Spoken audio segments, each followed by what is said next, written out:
You're in a 4-minute break.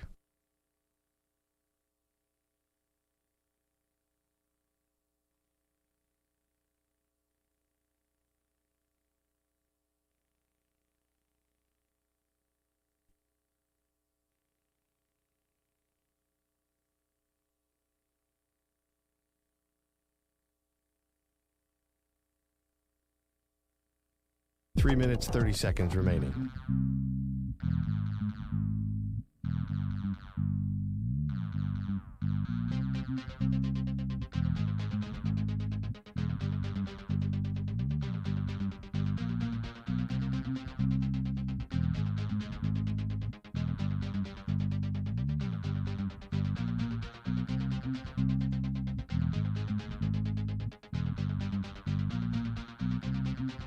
Three minutes remaining.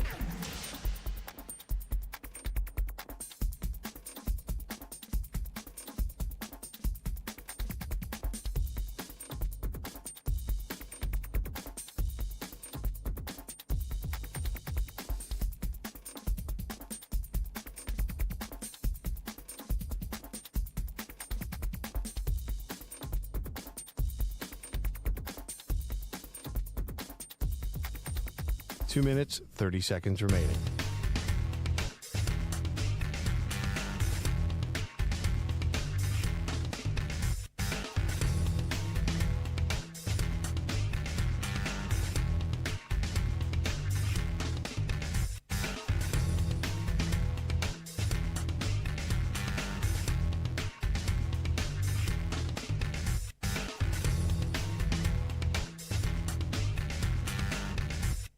Two minutes remaining.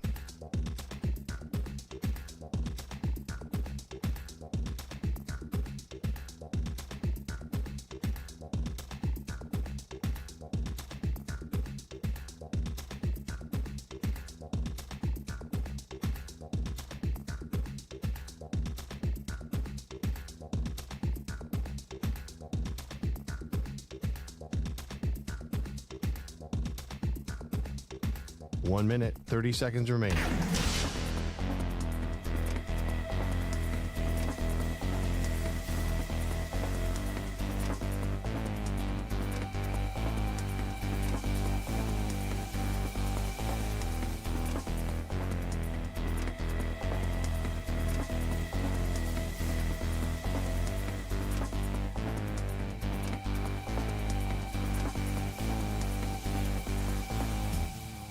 One minute remaining.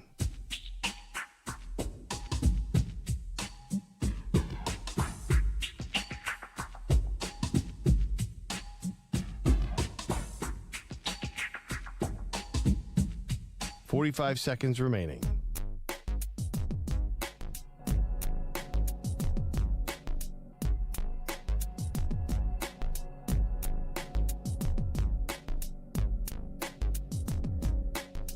Thirty seconds remaining.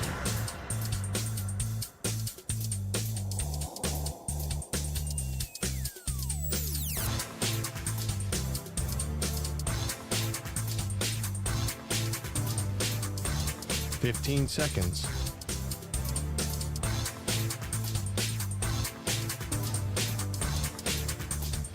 Break ends in 5 seconds.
You're in a 4-minute break.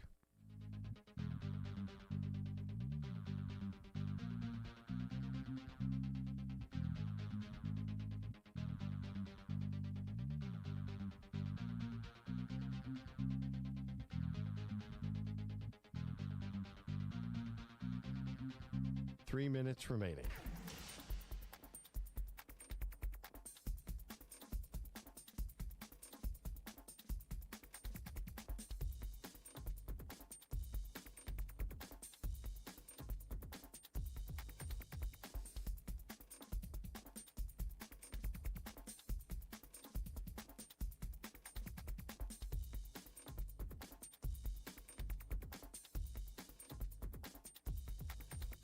Two minutes, 30 seconds remaining.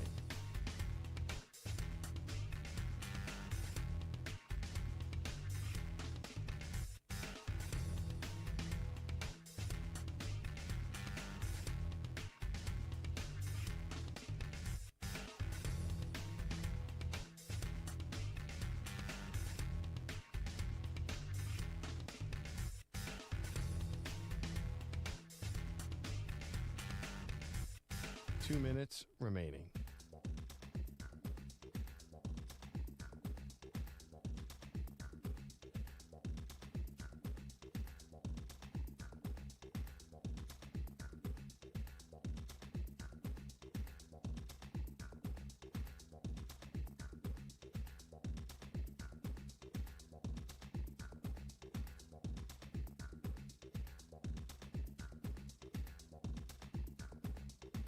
One minute, 30 seconds remaining.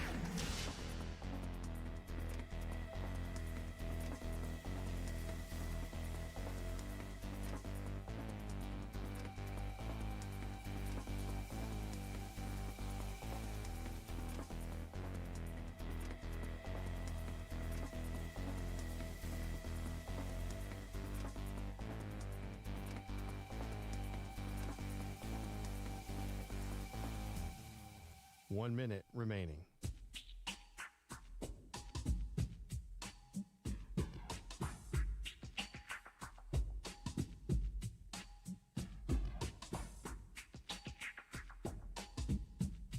Forty-five seconds remaining.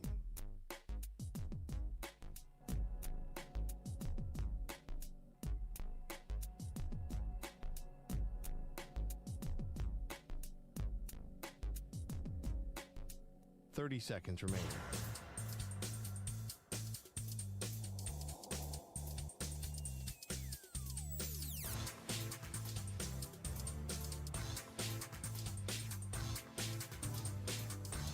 Fifteen seconds.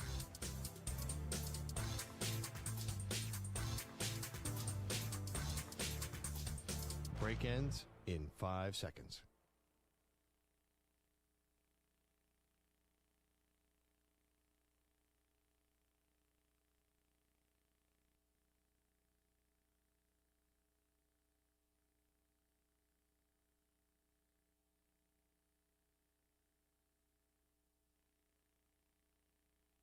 To infinity and beyond.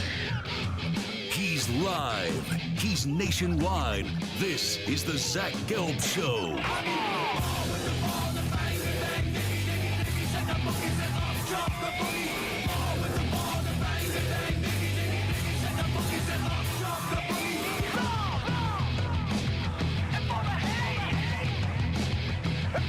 Here's your host, Zach Gelb.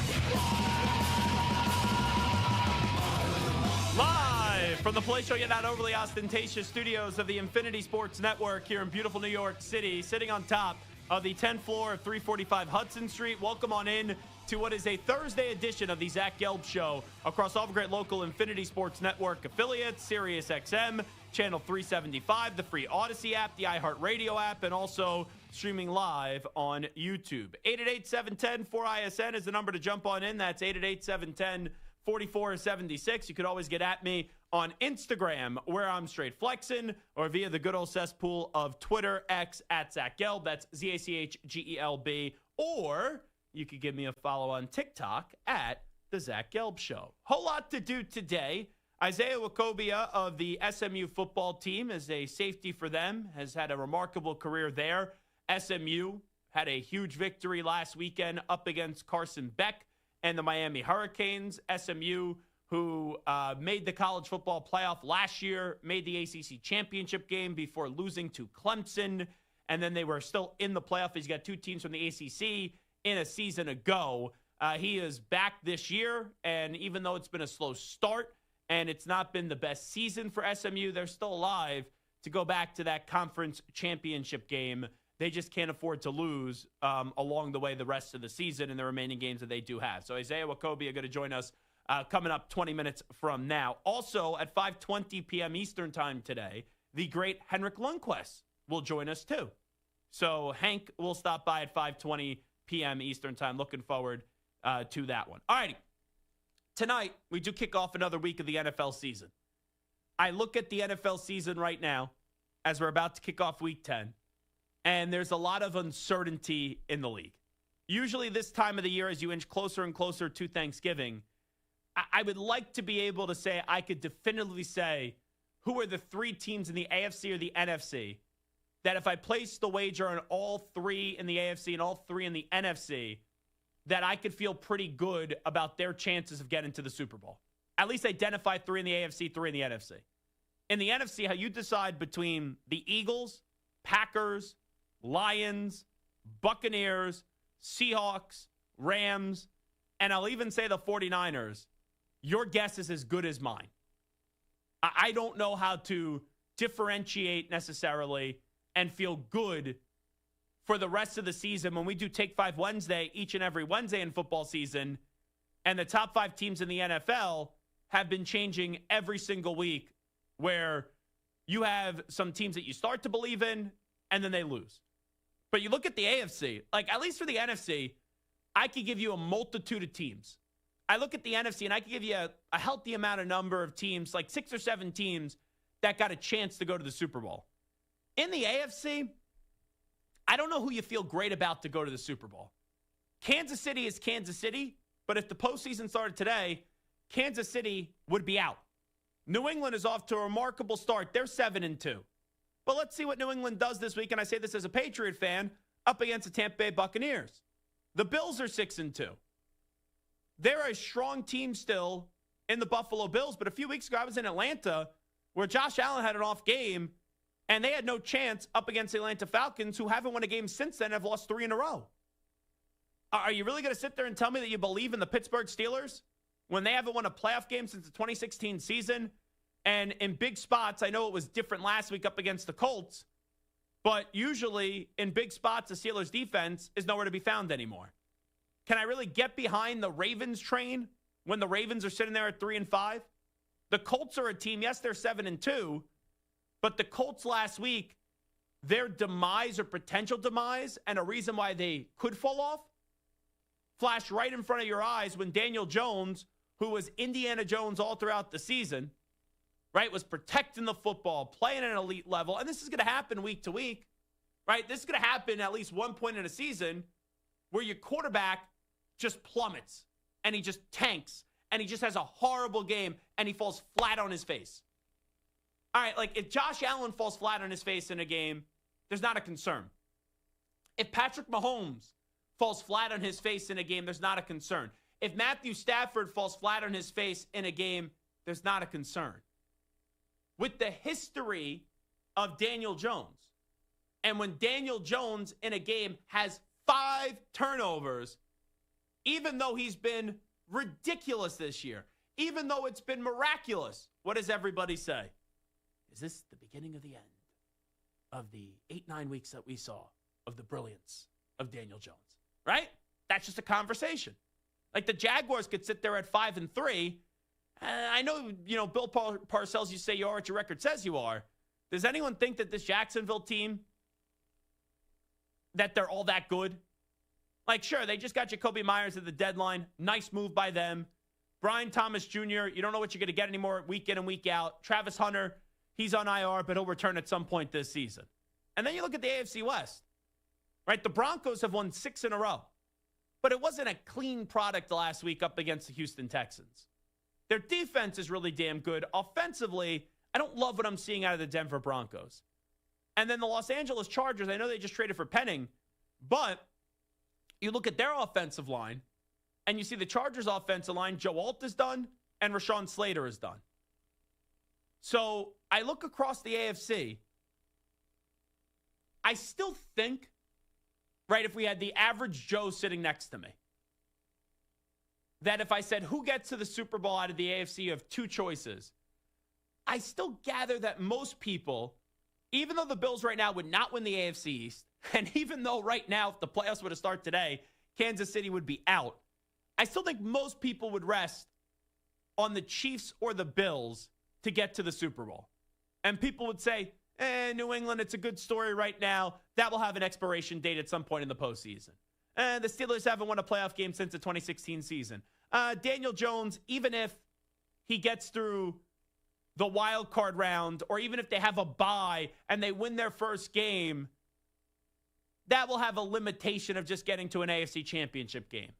You know, some people will say, I just can't see right now Bo Nix in year 2 getting to a Super Bowl. Oh, hey, Justin Herbert started the year off really strong with some big impressive victories, but isn't the Justin Herbert that we've seen before just as recently as last year in the postseason, isn't that going to pop back up?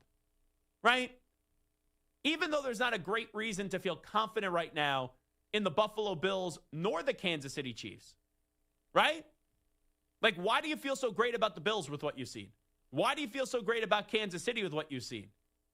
But the other teams, Broncos, Chargers, Colts, Steelers, even my Patriots, I don't believe that there's a great amount of trust with those teams.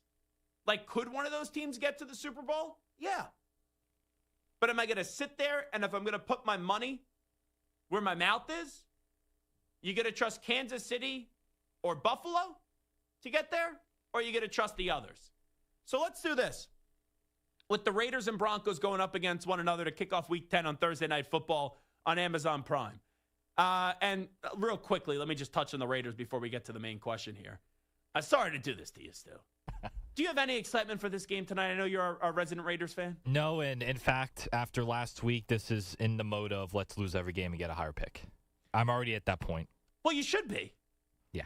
Which is crazy because they also won Week 1. Yeah. Now, winning Week 1 doesn't actually mean that much, but at least there was some optimism after Week 1. Like my football team last year, they beat the Bengals Week 1. It's a great win. Then after that, they stunk, and they ended up firing their head football coach at the end of the year. But Pete Carroll was brought in here to do what? Just make the franchise respectable again. Not even go to the playoffs. Just make them watchable. Make them respectable. And we're sitting here this late in the year already, and they got 2 wins. And even though they had a valiant effort last week where they covered me with a Raiders plus 2.5 up against the Jaguars, they still lost the game. Right? That was a winnable game for them. And Brock Bowers is back, right? He had the 3 touchdowns, the one-handed catch. It was awesome. Chip Kelly doesn't use Ashton Genty the right way. I identified that in the offseason. Defensively, there's not much there for the Raiders. But you look at the Raiders, who are the 2 biggest talking points this offseason with them? Right? Obviously, you talk about Bowers. Obviously, you talk about Ashton Genty. But the Raiders are like everybody else, and where we talk about them nationally, it's still the quarterback and the coach. And Pete Carroll's on a 3-year deal. If he gets all 3 of those years, he's not going to be one and done. He'll get 2. But if he gets all of those 3, like maybe at best, Stu, a 7-win season? Like could he maybe even go 8-9? That's at best. That's at the high point. Because the Raiders have a lot to do, and they signed Geno Smith to a 2-year contract too, if memory serves me right. And Geno Smith right now, he's got the same amount of touchdowns as interceptions. And let me let you know, he had 4 touchdown passes last week. So that's not good when you have the same amount of touchdowns and interceptions in a game where you just had 4 touchdowns, on the season. So I look at it, even though the Raiders have some pieces, Mad Max, they have Brock Bowers, they have Ashton Genty. If you don't have a quarterback and you have a coach who's probably seen his better days in this league, what do you really have? And then you're looking up at this division, and you're seeing right now the Chiefs in third place. So that's a problem for everybody. But you look at the Raiders, where winning for you is kind of just getting to third place and getting out of the bottom of the cellar that is the AFC West. And you're looking up right now, and the team that still fears everybody the most is Kansas City. They're in third. There's two teams in front of them. You know, say what you want about Bo Nix. Bo Nix and Sean Payton is a duo. Say what you want about Justin Herbert. Jim Harbaugh and Justin Herbert, a duo. Obviously, Andy Reid and Patrick Mahomes, a duo. Who doesn't belong there? Who's the redheaded stepchild there? Geno Smith and Pete Carroll. So anything could happen, Stu. That would be my argument to you tonight if you have any optimism, but you want to lose. So you don't want to hear this. But it's a short week divisional rival. We've seen crazier things happen. Remember on Christmas a few years ago where Antonio Pierce and the Raiders had an upset against the Kansas City Chiefs. So, like, anything can happen. But with that being said, even if the Broncos play a sloppy game tonight, I still think it's going to be 20-10, 23-13. I still think the Broncos are going to win this game by 10 points. And if the Broncos win tonight, that's 7 in a row, and then they would improve to 8-2 on the season. So let's get back to what we were talking about with the meat and potatoes. If the Bills and Chiefs, regardless if right now the Bills, they wouldn't be the AFC East champion, the Chiefs wouldn't even be in the postseason, but I still think most people would say Bills and Chiefs, those are the two teams in the AFC with the best chance to get to the Super Bowl. Like, would anyone disagree with that? Stu, if I said to you, top two picks to get to the Super Bowl out of the AFC, you'd still say the Bills or the Chiefs in some order, right? Bills 1, Chiefs 2. Yep, definitely those two. Oh, is Bills the top 1, two. Chiefs 2. Yes. Even with the Bills doing what they always do, beating the Chiefs in the regular season and then losing to them in the postseason. Okay. Yeah, I think. Samter, still, I would imagine even you, and I know that you like to disagree with Stu and I a lot, but you would still say the Chiefs and the Bills probably have the best chance still to get to the Super Bowl out of the AFC, or you trust them still the most, right? Yeah, I would say so. And as much as I want to say Chiefs 1, Bills 2, I think I agree with Stu. Wow. At least for now, just for now, because the Chiefs are not in the playoffs. They're not in the playoffs. They've shown flashes, but they've been very inconsistent. Now that Rashee Rice is back, but there's a lot of inconsistencies there. So there's a little bit of the crack in the armor that I just have a tiny bit more faith in the Bills right now, but it might be different in a few weeks. So let's do this. Take the Bills, take the Chiefs off the table. Stu, who's the team that you believe in the most out of the AFC to get to the Super Bowl? I am going to go with the Broncos, the team we're just kind of talking about here. I think their defense is incredible. They have the most sacks in the league. They have Patrick Surtain, who won the Defensive Player of the Year last year.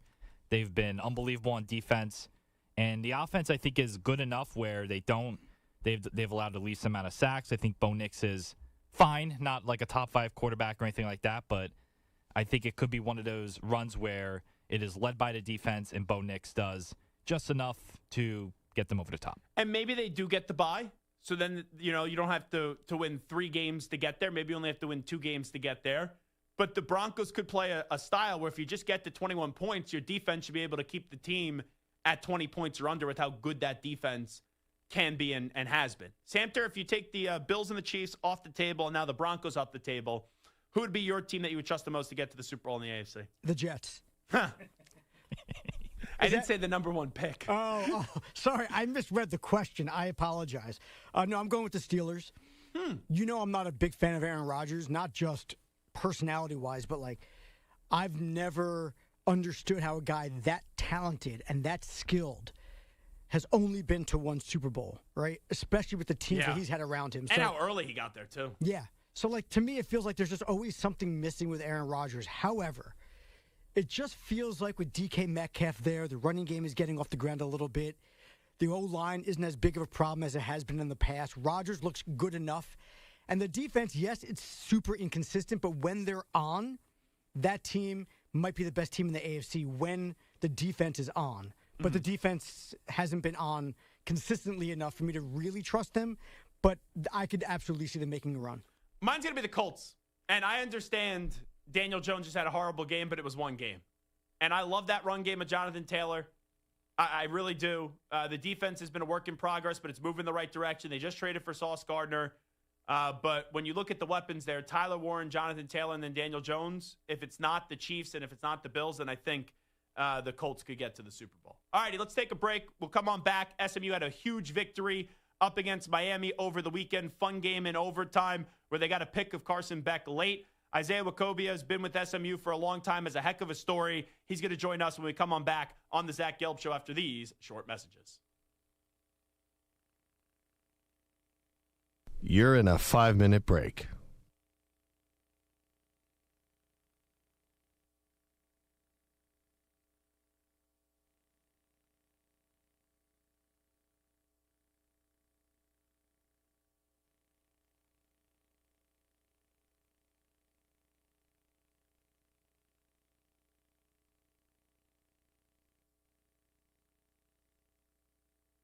Four minutes, 30 seconds remaining.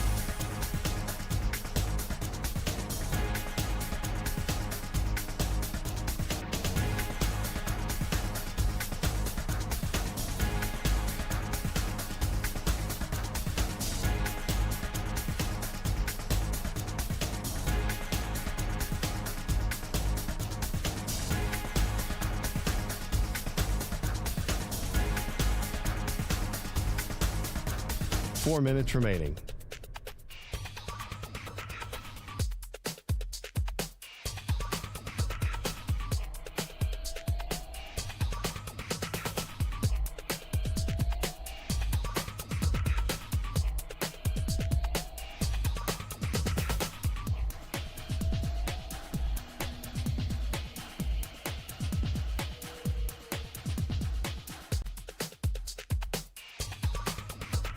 Three minutes, 30 seconds remaining.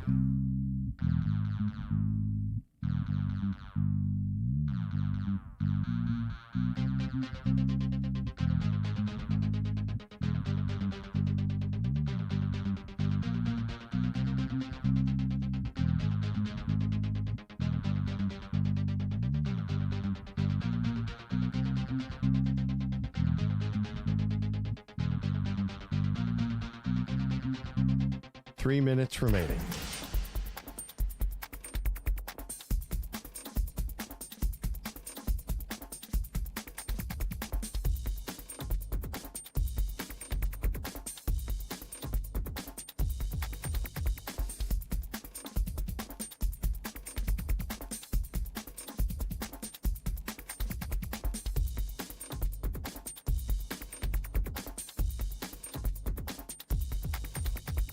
Two minutes, 30 seconds remaining.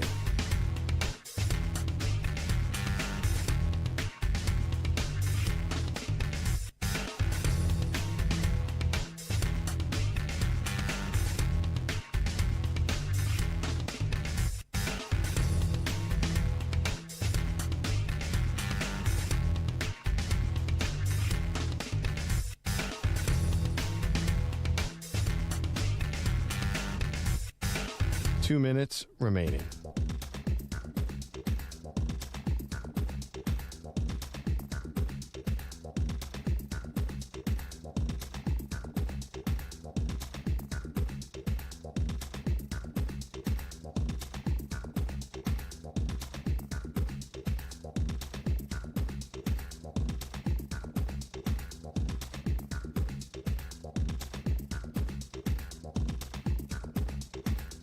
One minute, 30 seconds remaining.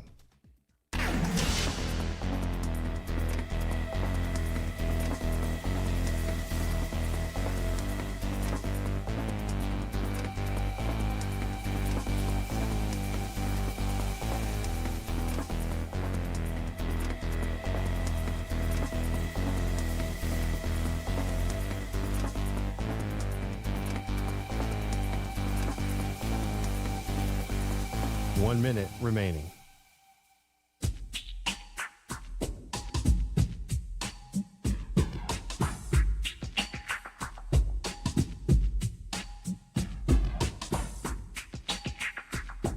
.45 seconds remaining.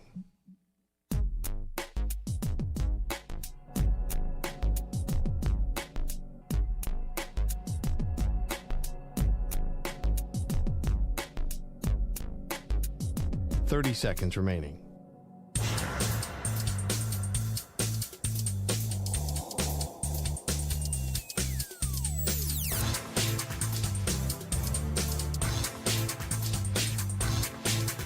15 seconds.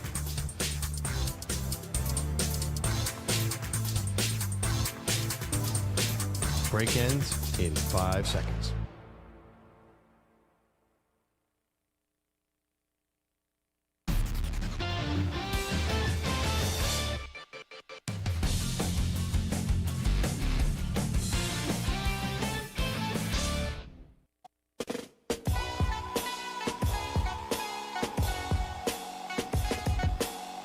Welcome back to the Zach Gelb Show. We all know SMU made the college football playoff a year ago. This year, they are sitting there at 6-3, 4-1 in ACC play, and they just had a huge victory as they got to Carson Beck late, made him have a second interception in that thrilling game up against Miami, and SMU was able to walk away with a 26-20 victory. Isaiah Nwokobia has been with SMU for a while. Tremendous story. He's overcome a lot. And he's having a kick-ass senior season, and he's kind enough to join us right now. Isaiah, appreciate the time. Thanks so much for doing this. How you been? I've been good. I appreciate y'all for having me. Well, thanks so much for coming on. So, man, that was a heck of a defensive effort up against Miami on Saturday. I know you guys were coming off a loss, and you had to fight through once again to kind of move past that. Kind of take me through the mentality coming off a loss and then how you guys were able to get that effort that you did up against a very good Miami squad. Our mindset was just to continue to stay together, continue to be a team, continue to play for one another. It was a very, very difficult loss in Wake Forest because we knew that was going to be a hard game, and we prepared all week. But football, especially in the ACC, is hard to win, man. So we weren't able to get it done. But our main focus was to continue to stay together and just be a team and not to point fingers and to just show up to work this week and just continue to work hard and prepare and stay together and believe in one another. And you guys got a taste of success last year. So you're expecting that to happen again this year. When things aren't going your way, it just shows how tough of a football team that you have, because when the standard's all the way up here and you suffer a few losses, I've seen it go one or two ways. Teams fight back, or then it just tails off and it ends up getting out of control. For your team to immediately get that response really just shows the toughness. Yeah, for sure. No doubt about it. I know across people's minds, like, we're at a crossroads right now after that game. It could either go one or two ways. We can close the book and guys can quit on the team, or we can buckle down and become even closer together as a team. And I think we've shown that we're going to continue to fight, and we're going to stay together as a team, and we're going to prepare each and every week, and we're going to come out swinging. What was the scene like in the locker room after the game when you get a big emotional victory like that? It was insane just to see the hard work from that week pay off, to see how much guys fought for each other, how hard we played for one another, for our teammate next to us, and to see it just all pay off in that locker room. One of the best feelings in the world, to just celebrate with your teammates and your brothers and the people who made it possible. Now, you know what it's like to make some big plays for SMU. Ahmad Moses had a heck of a game, 2 interceptions. Obviously, the biggest pick came in overtime. I see the smile on your face, Isaiah Nwokobia. Man, that was some performance by him. Nah, no doubt. I'm so happy for him. I tell this offseason, we train together almost every single day outside of, team workouts, just DB skill training. So just to see him go out there and make plays and see it all pay off, extremely happy for him. Been playing with him for the last couple of years. So for him to go out there and close it out, we needed that. We needed him to step up, and he went out there and did it. Amazing. Absolutely amazing. I'm curious about the mentality this team had in the offseason. Like, I get it. You're in the ACC. SMU with Rhett Lashley, they've been a very good program. But when you guys had the success that you did, there's a lot of outside factors, and people try to break up this team and pull you in different directions. What was the offseason like coming off the season that you guys had, and for the guys that stayed, just the hunger really that you guys had in the summer?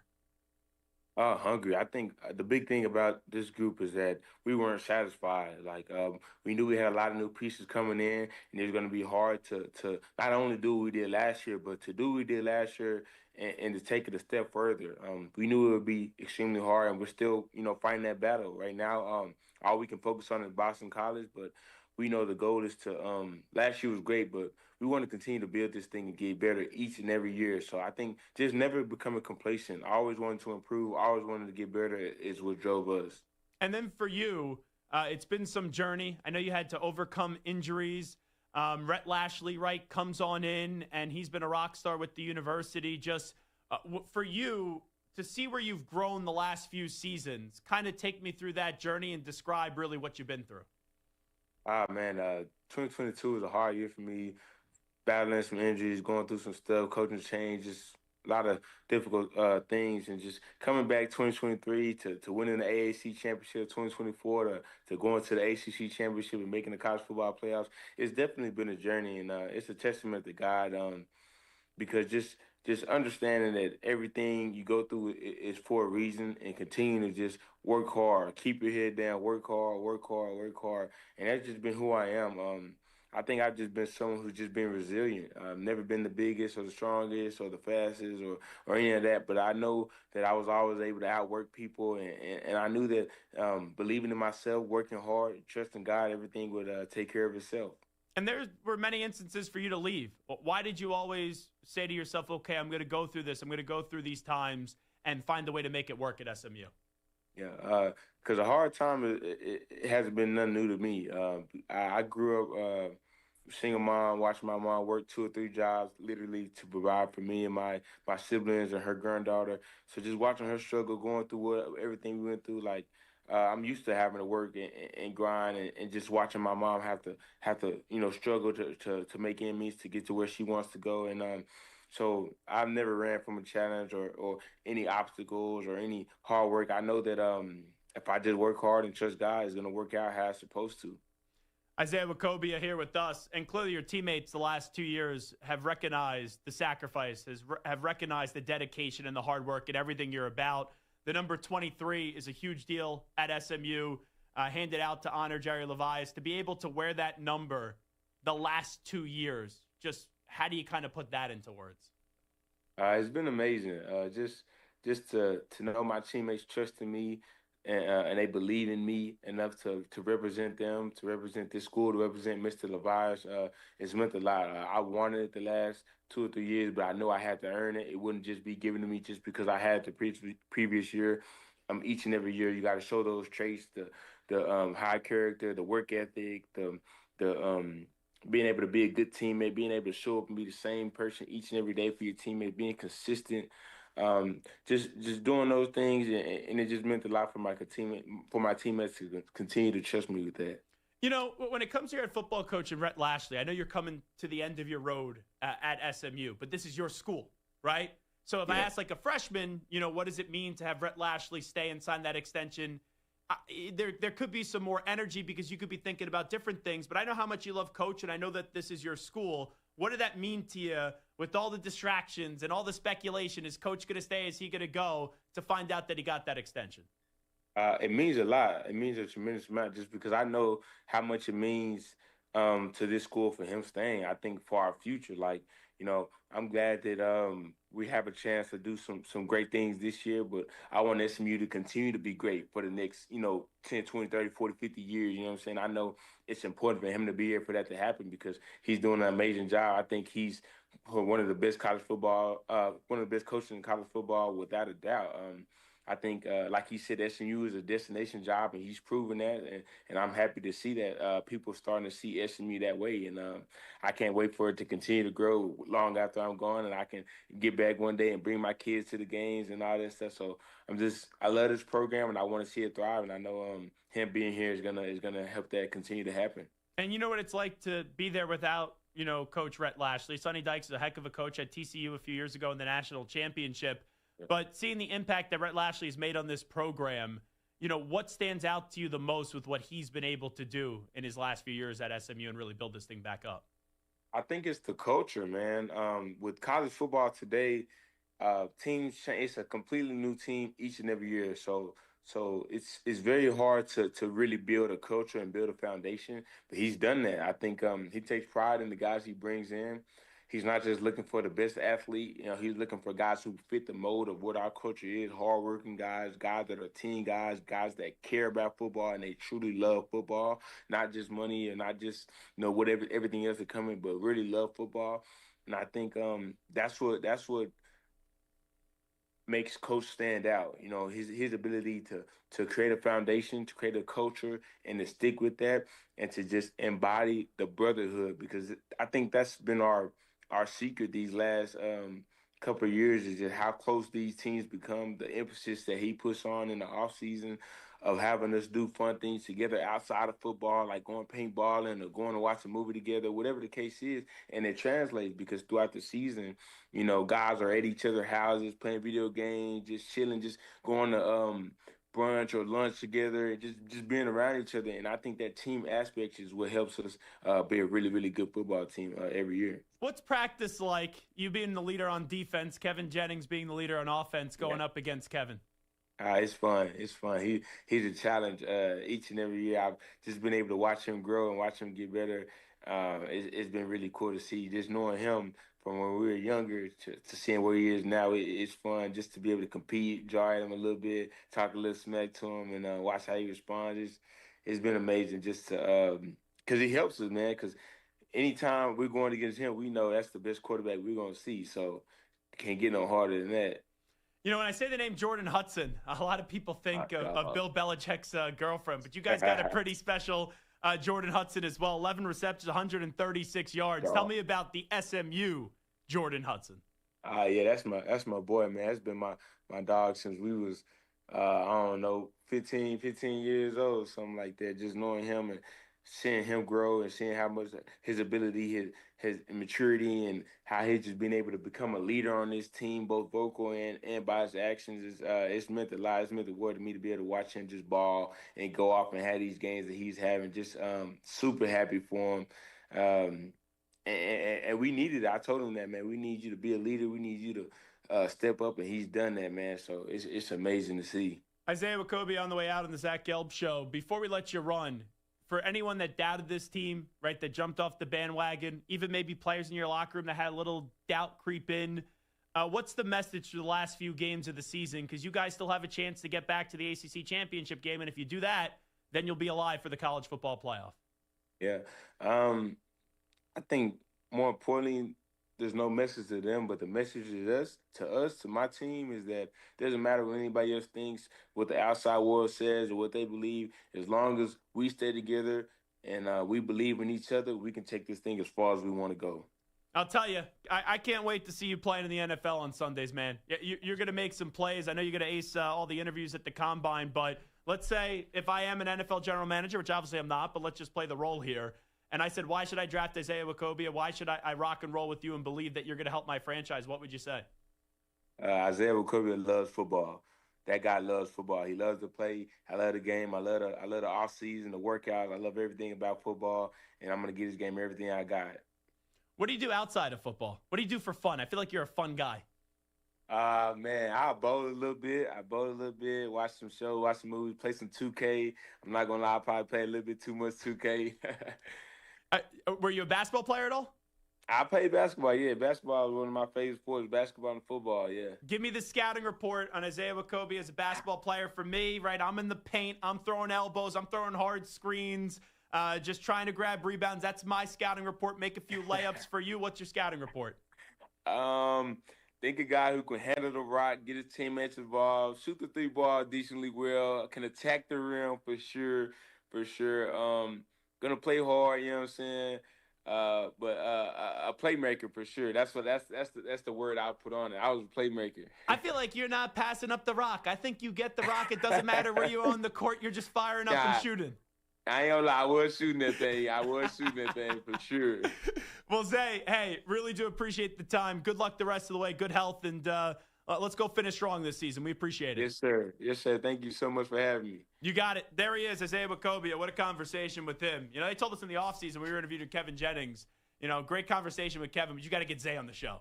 And when SMU had that big victory up against Miami, I hit back their sports information directors there at SMU, and I said, time to get Zay back on the show. And what a defensive performance that was up against Carson Beck and the Miami Hurricanes. All righty, we'll take a break. When we come on back, we'll get to some audio from Brent Key on his future. Also, we will hear from Charles Barkley on LeBron James and LeBron's future. Is Sir Charles, is Chuckster, is Chucky, is he all right on LeBron? We'll get into that on the other side. Update time first. Here's Zach.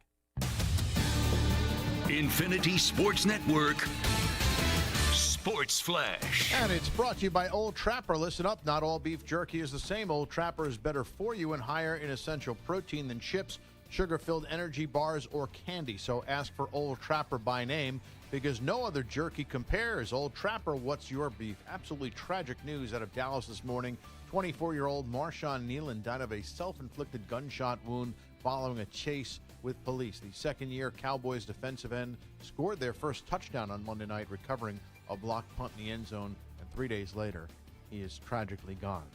The Raiders and Broncos meet tonight in Denver. It's been a tough first season for Pete Carroll in his return to the sidelines. Las Vegas is 2-6, but are hoping that a return to good health for Brock Bowers is the key to a turnaround. After missing 3 games, the second-year tight end had 12 receptions last week for 127 yards and 3 touchdowns. He has 5 games of double-digit catches, and Carroll said his presence changes everything. We were just not on the same track for a good part of this season here. You know, really, Brock is an integral part of it, and it seems like everybody gets a little more open when he's out there. And the Padres making a surprise choice for their new manager, naming former reliever Craig Stammen. I'm Rich Ackerman.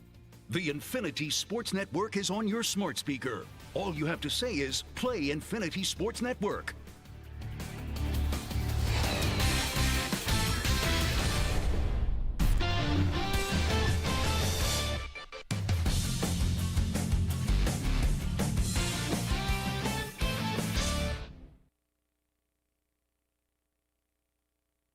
You're in a 5-minute break.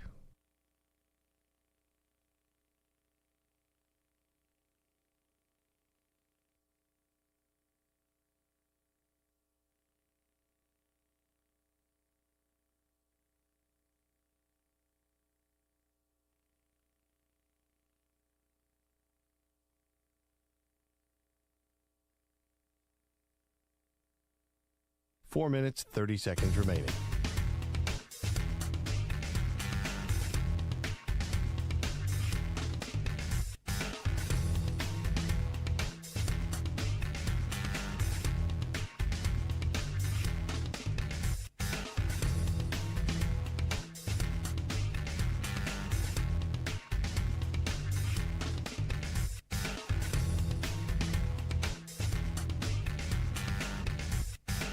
Four minutes remaining.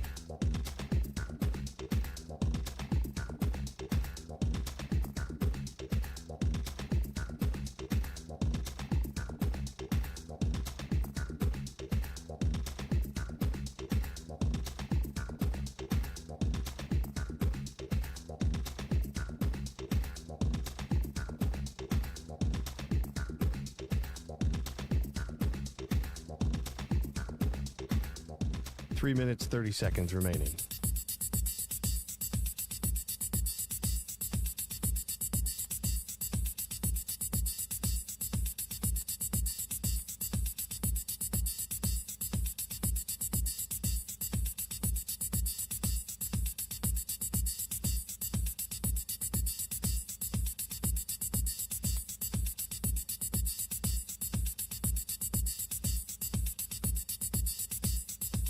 Three minutes remaining.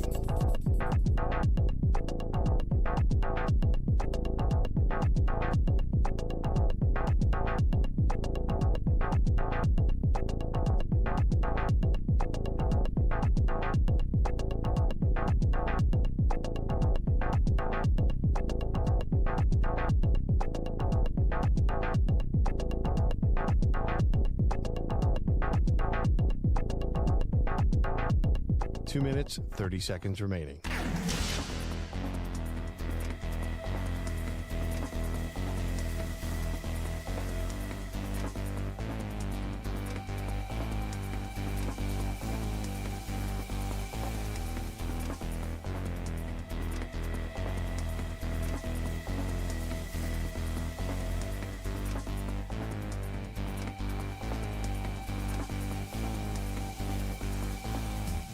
Two minutes remaining.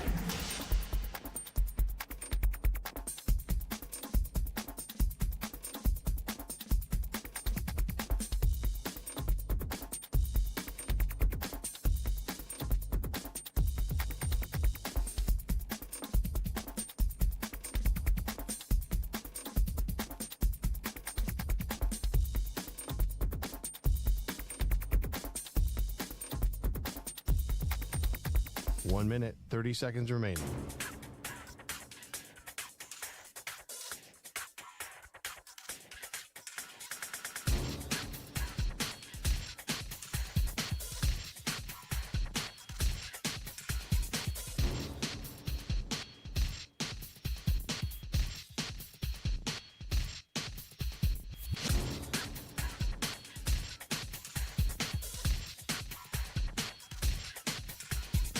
One minute remaining.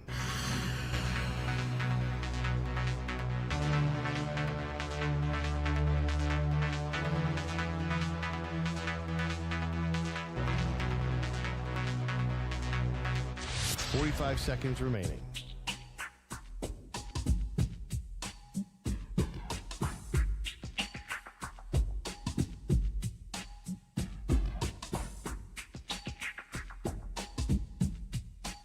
Seconds remaining.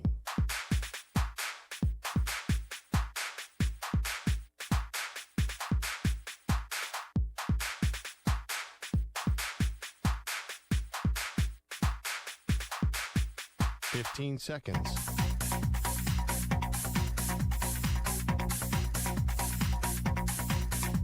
Break ends in 5 seconds.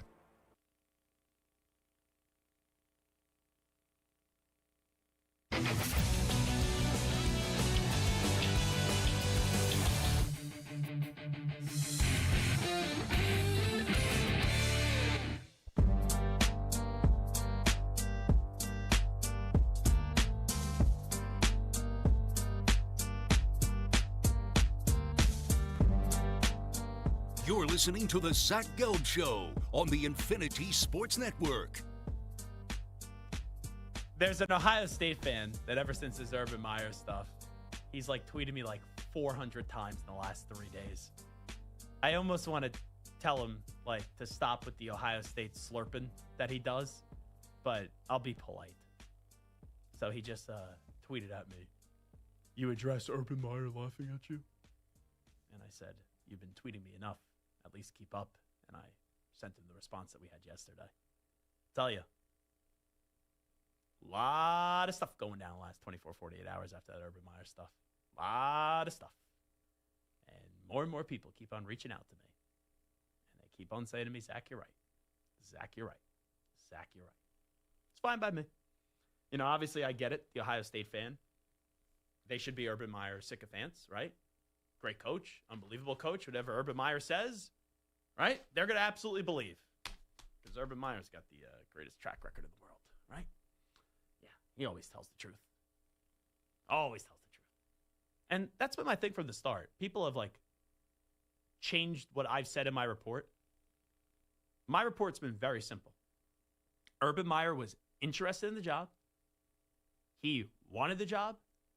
And then the talks broke down because of NIL. And his answers weren't satisfactory enough. That's all I said. That is all I said. And then, since then, Urban tried to claim I was talking about his meeting with the senator, which I never mentioned. Never mentioned. And since then, Urban has obviously denied it. And yesterday I said, okay, let's do a charity event.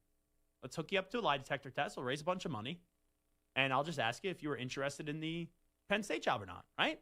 So adamant about it. You shouldn't be able to, you know, sit there at a table and be able to tell the truth, right? You should be able to tell the truth. Oh, no response to that one. You know, another triple option podcast, I'm sure that's going to be coming. I highly doubt that they bring that up. But, hey, you know, it is what it is. The bottom line is I'm not changing my report. I trust my sources. And you keep on sending me your tweets. I'm not going to backpedal because of it. Never have. Never will. And when I break things and when I report things, they've always been right. And there's a long history in that. A long history in that. So that's that. And I understand why Urban's going to deny it. I understand it. Why would he want, as one of the greatest coaches of all time in college, why would he want it out there that he was interested in the job and then he got rejected by them? Of course you wouldn't want that out there. It's embarrassing. But in his response and in his retort, and when he's trying to shoot it down, there are even things that he was claiming that I said that I'd never said. Wonder why it's so sensitive. Wonder why we get such a strong reaction right there. Because he knows it's right. And I got some other things, right? I can't dime out my sources, and I won't. But I have some things where all I'll say is, maybe Urban should watch who he's talking to about this stuff. That's all I'm going to say. Because he's been talking to a lot of people about this stuff. Anyway, Zach Gelb Show, Infinity Sports Network. There was a report out there that we'll react to now. And Samter, it has to do with your Arizona State Sun Devils. Kenny Dillingham has been in the news, right? There's been more and more traction on Kenny Dillingham with the unbelievable season they had last year at Arizona State. And this year, right, Sam Levitt is now hurt. We'll see if Sam Levitt's going to the NFL, if he's going to transfer somewhere else, or he's going to stay. But I would say in the last week, in just terms of the public perception, and even you said this the other day, that there keeps on being more and more momentum in public perception that Kenny Dillingham could be on his way out at Arizona State. Like if you had to put it 100%, and you're a Sun Devils fan, what would you say the percentage of chances that Kenny Dillingham is your head football coach next year? 25%. Wow, that low. Yeah. I usually like to be optimistic. I mean, listen, I hate that Arizona State is a stepping stone job, but if you succeed at a place like ASU, you know, you deserve it. He deserves it. And he's got a great personality, too. You hear him on some of these podcasts. He's so loose and chill. Mm-hmm. There's no wonder that he's such a good recruiter. Because when he walks into those rooms, when he talks to these kids, like, he sounds like a cool guy, right? He's not a businessman. He's just a guy hanging out who knows football, and he gets his team behind him. Those guys who played at ASU love him. Levitt, Scatterboo, Tyson, they love him. So Chris Cartman, who is the owner and publisher of SunDevilSource.com for 24/7 Sports, the number one spot for ASU news, analysis, and community. He's also a Heisman Trophy voter. That's what he just reported. Actually, can I get Mike on camera here? Do you think this is going to be positive, or do you think this is going to be negative about the future of Kenny Dillingham? I was 50-50 until you asked to have me on camera. So you think it's going to be negative? Oh, yeah. See, have a little confidence in me. Sources. Kenny Dillingham walked into position meetings last week ahead of a win over Iowa State to tell his players that he would continue to lead Arizona State into next season. 3 people apprised of his comments told Sun Devil Source. Woo! Let's go! That was a weak woo.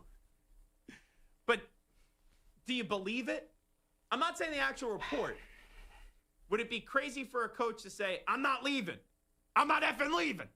Kind of be like Jordan Belfort in The Wolf of Wall Street, and then actually leave when, I don't know, Auburn or LSU, Penn State, whoever that Florida comes calling.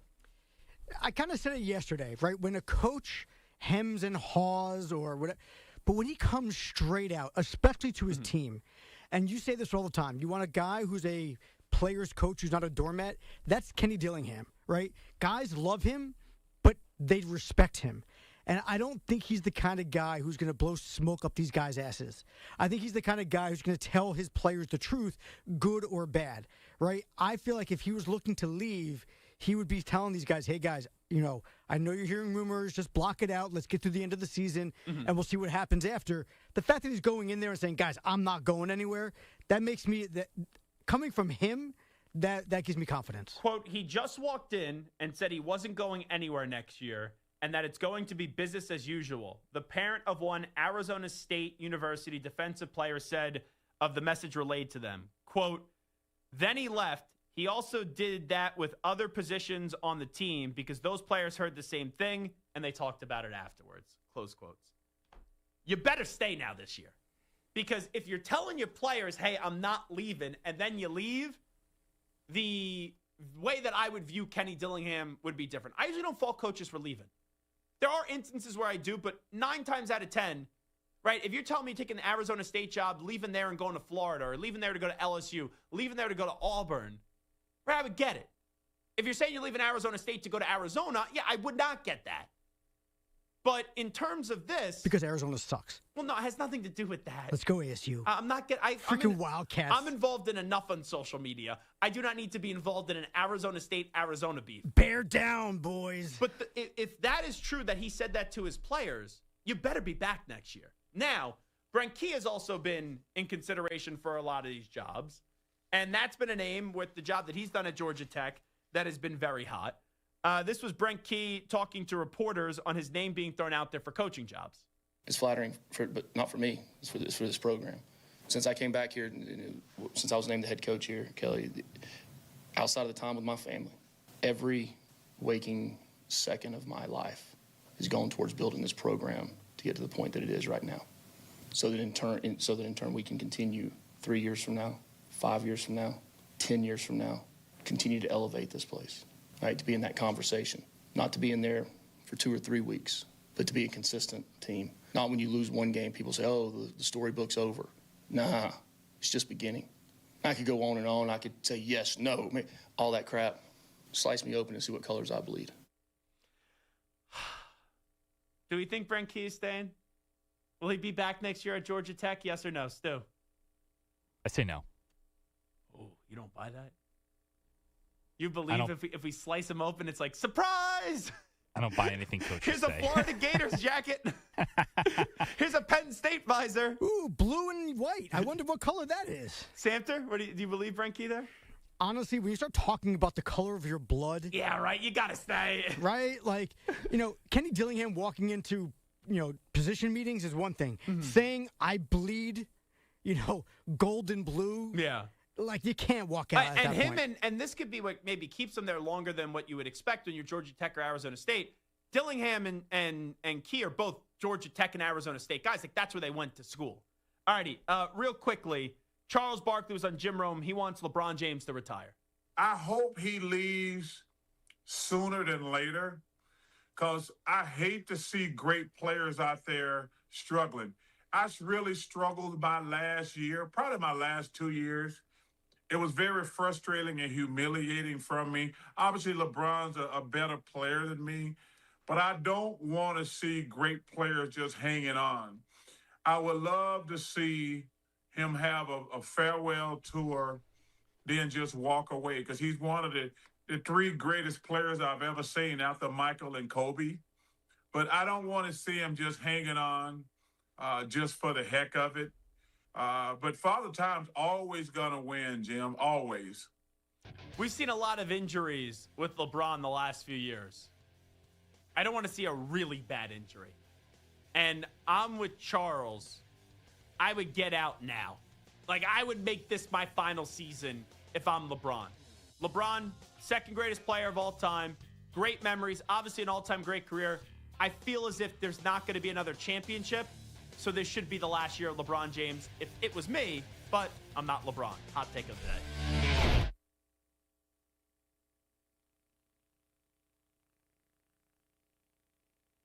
You're in a 5-minute break.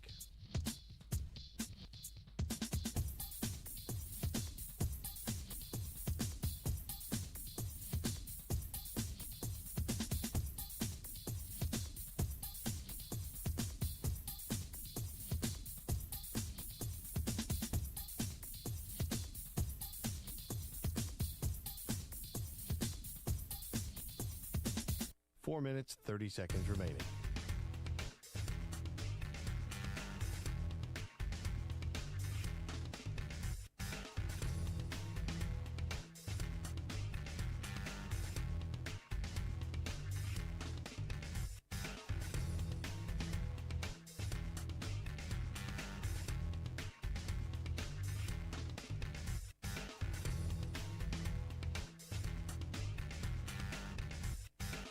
Four minutes remaining.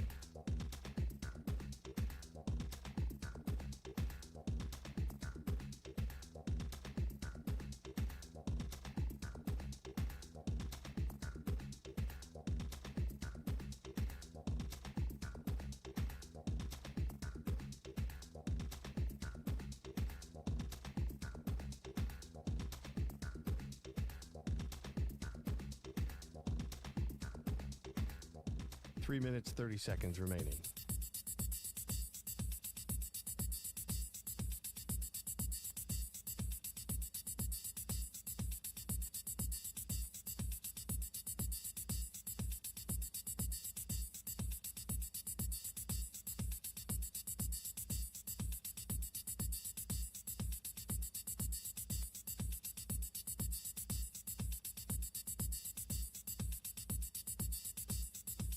Three minutes remaining.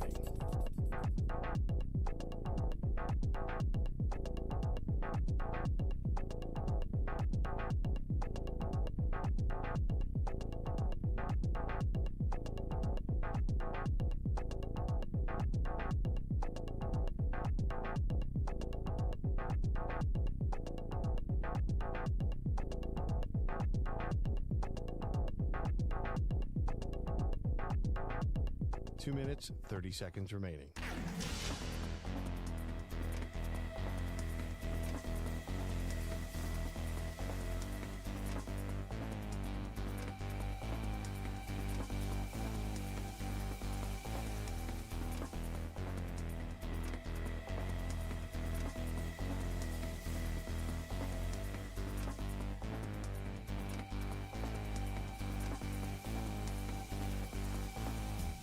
Two minutes remaining.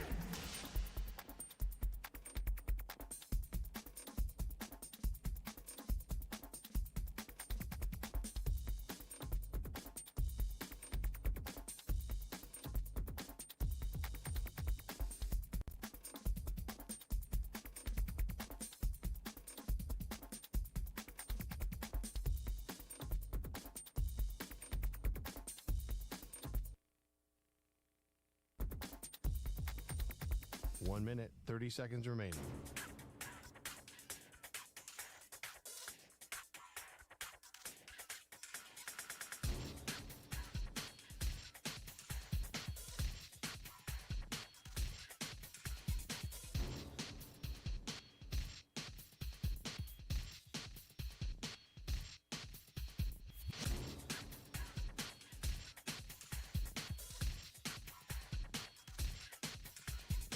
One minute remaining.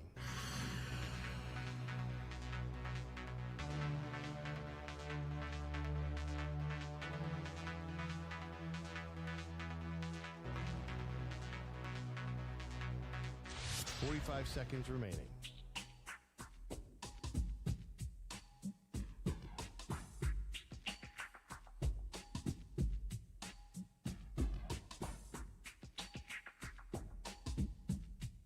Thirty seconds remaining.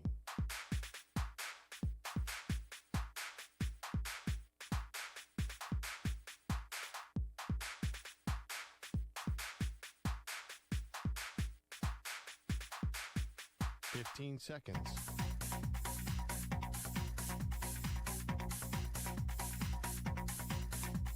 Break ends in 5 seconds.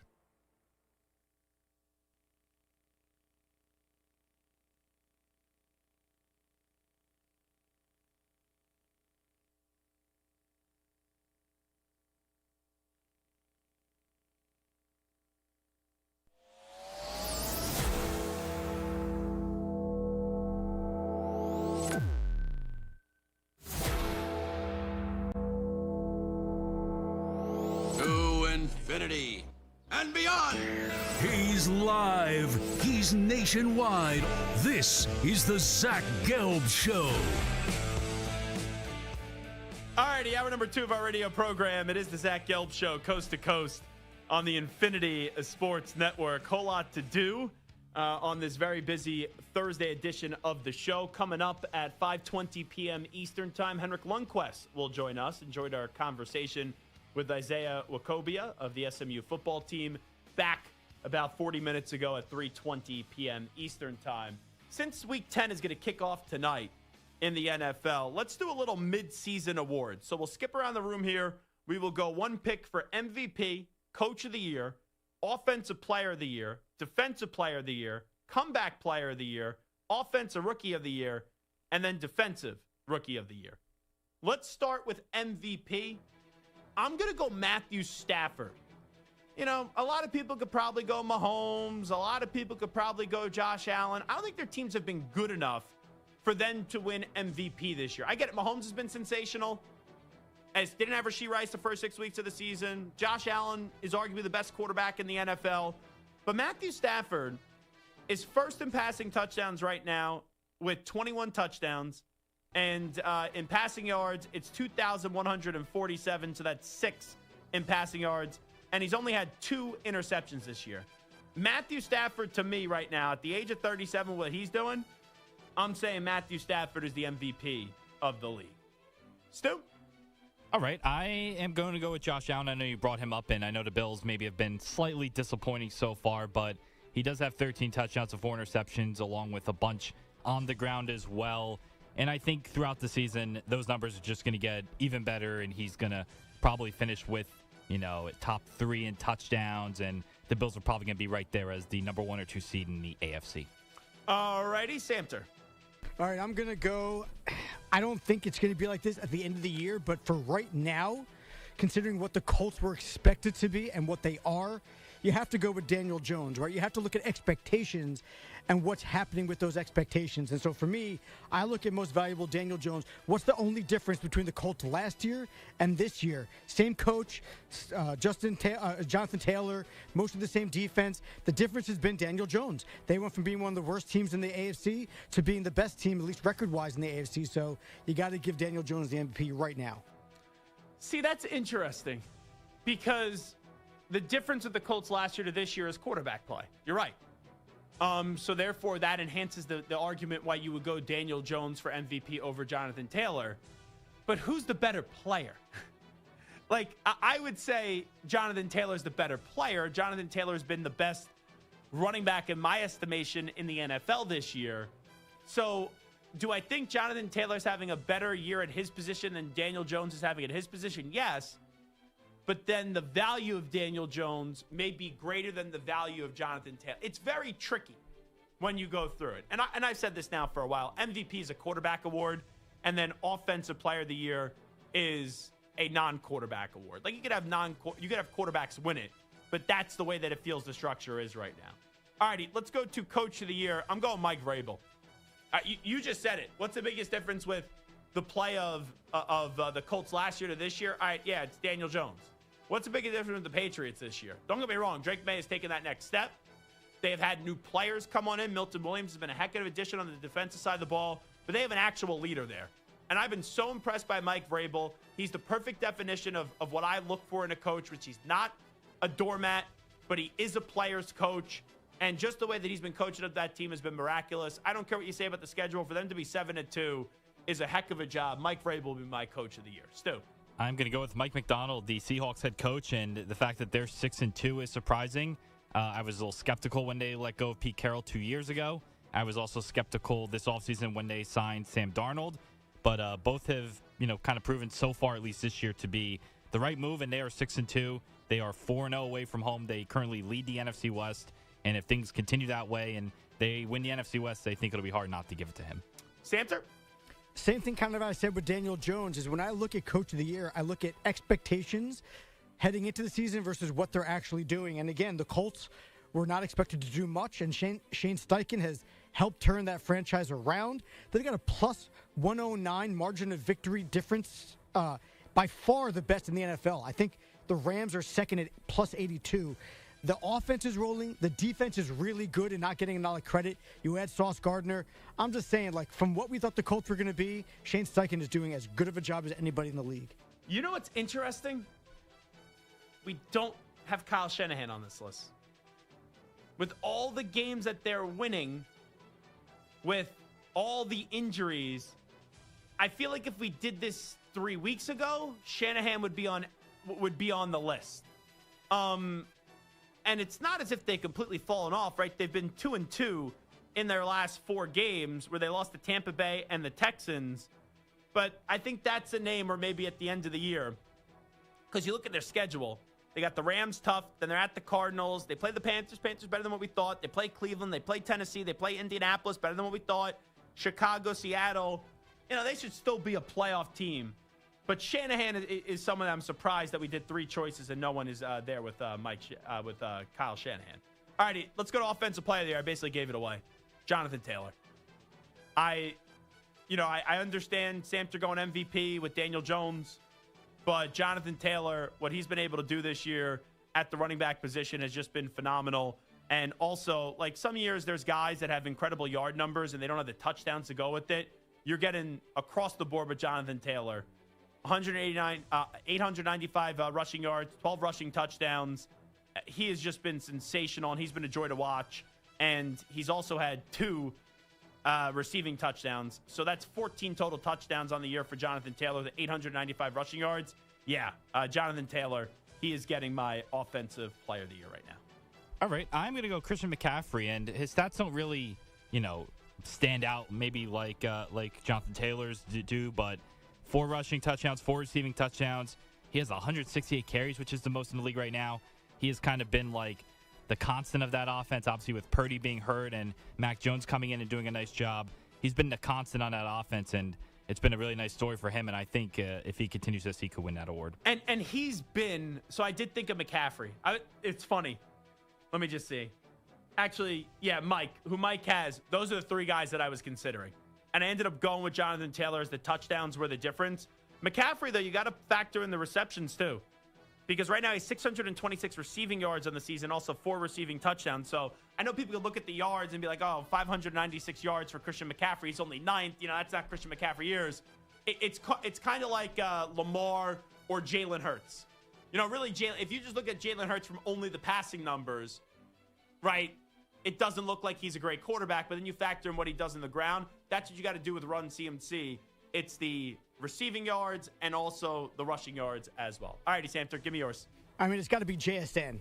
Like, not only is he 120 yards ahead of second place for receptions, for receiving yards, he's played 1 less game. Right, so Jamar Chase, who has 831 yards, has played 9 games. JSN has 8 games at 948. He's averaging 119 yards a game. That right now is an all-time record for the NFL at this point in the season. He's on pace for 2,000, which has never happened before. And at this point, he's almost on pace for 2,100. Every game he gets better. Jackson Smith and Jigba so far this year has been the most valuable weapon on offense of any player at any position.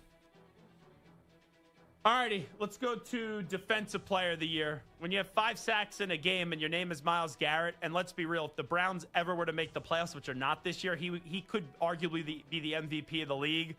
He's the best defensive player in football, so I'm giving the Defensive Player of the Year right now at the midway point to Myles Garrett. Stu?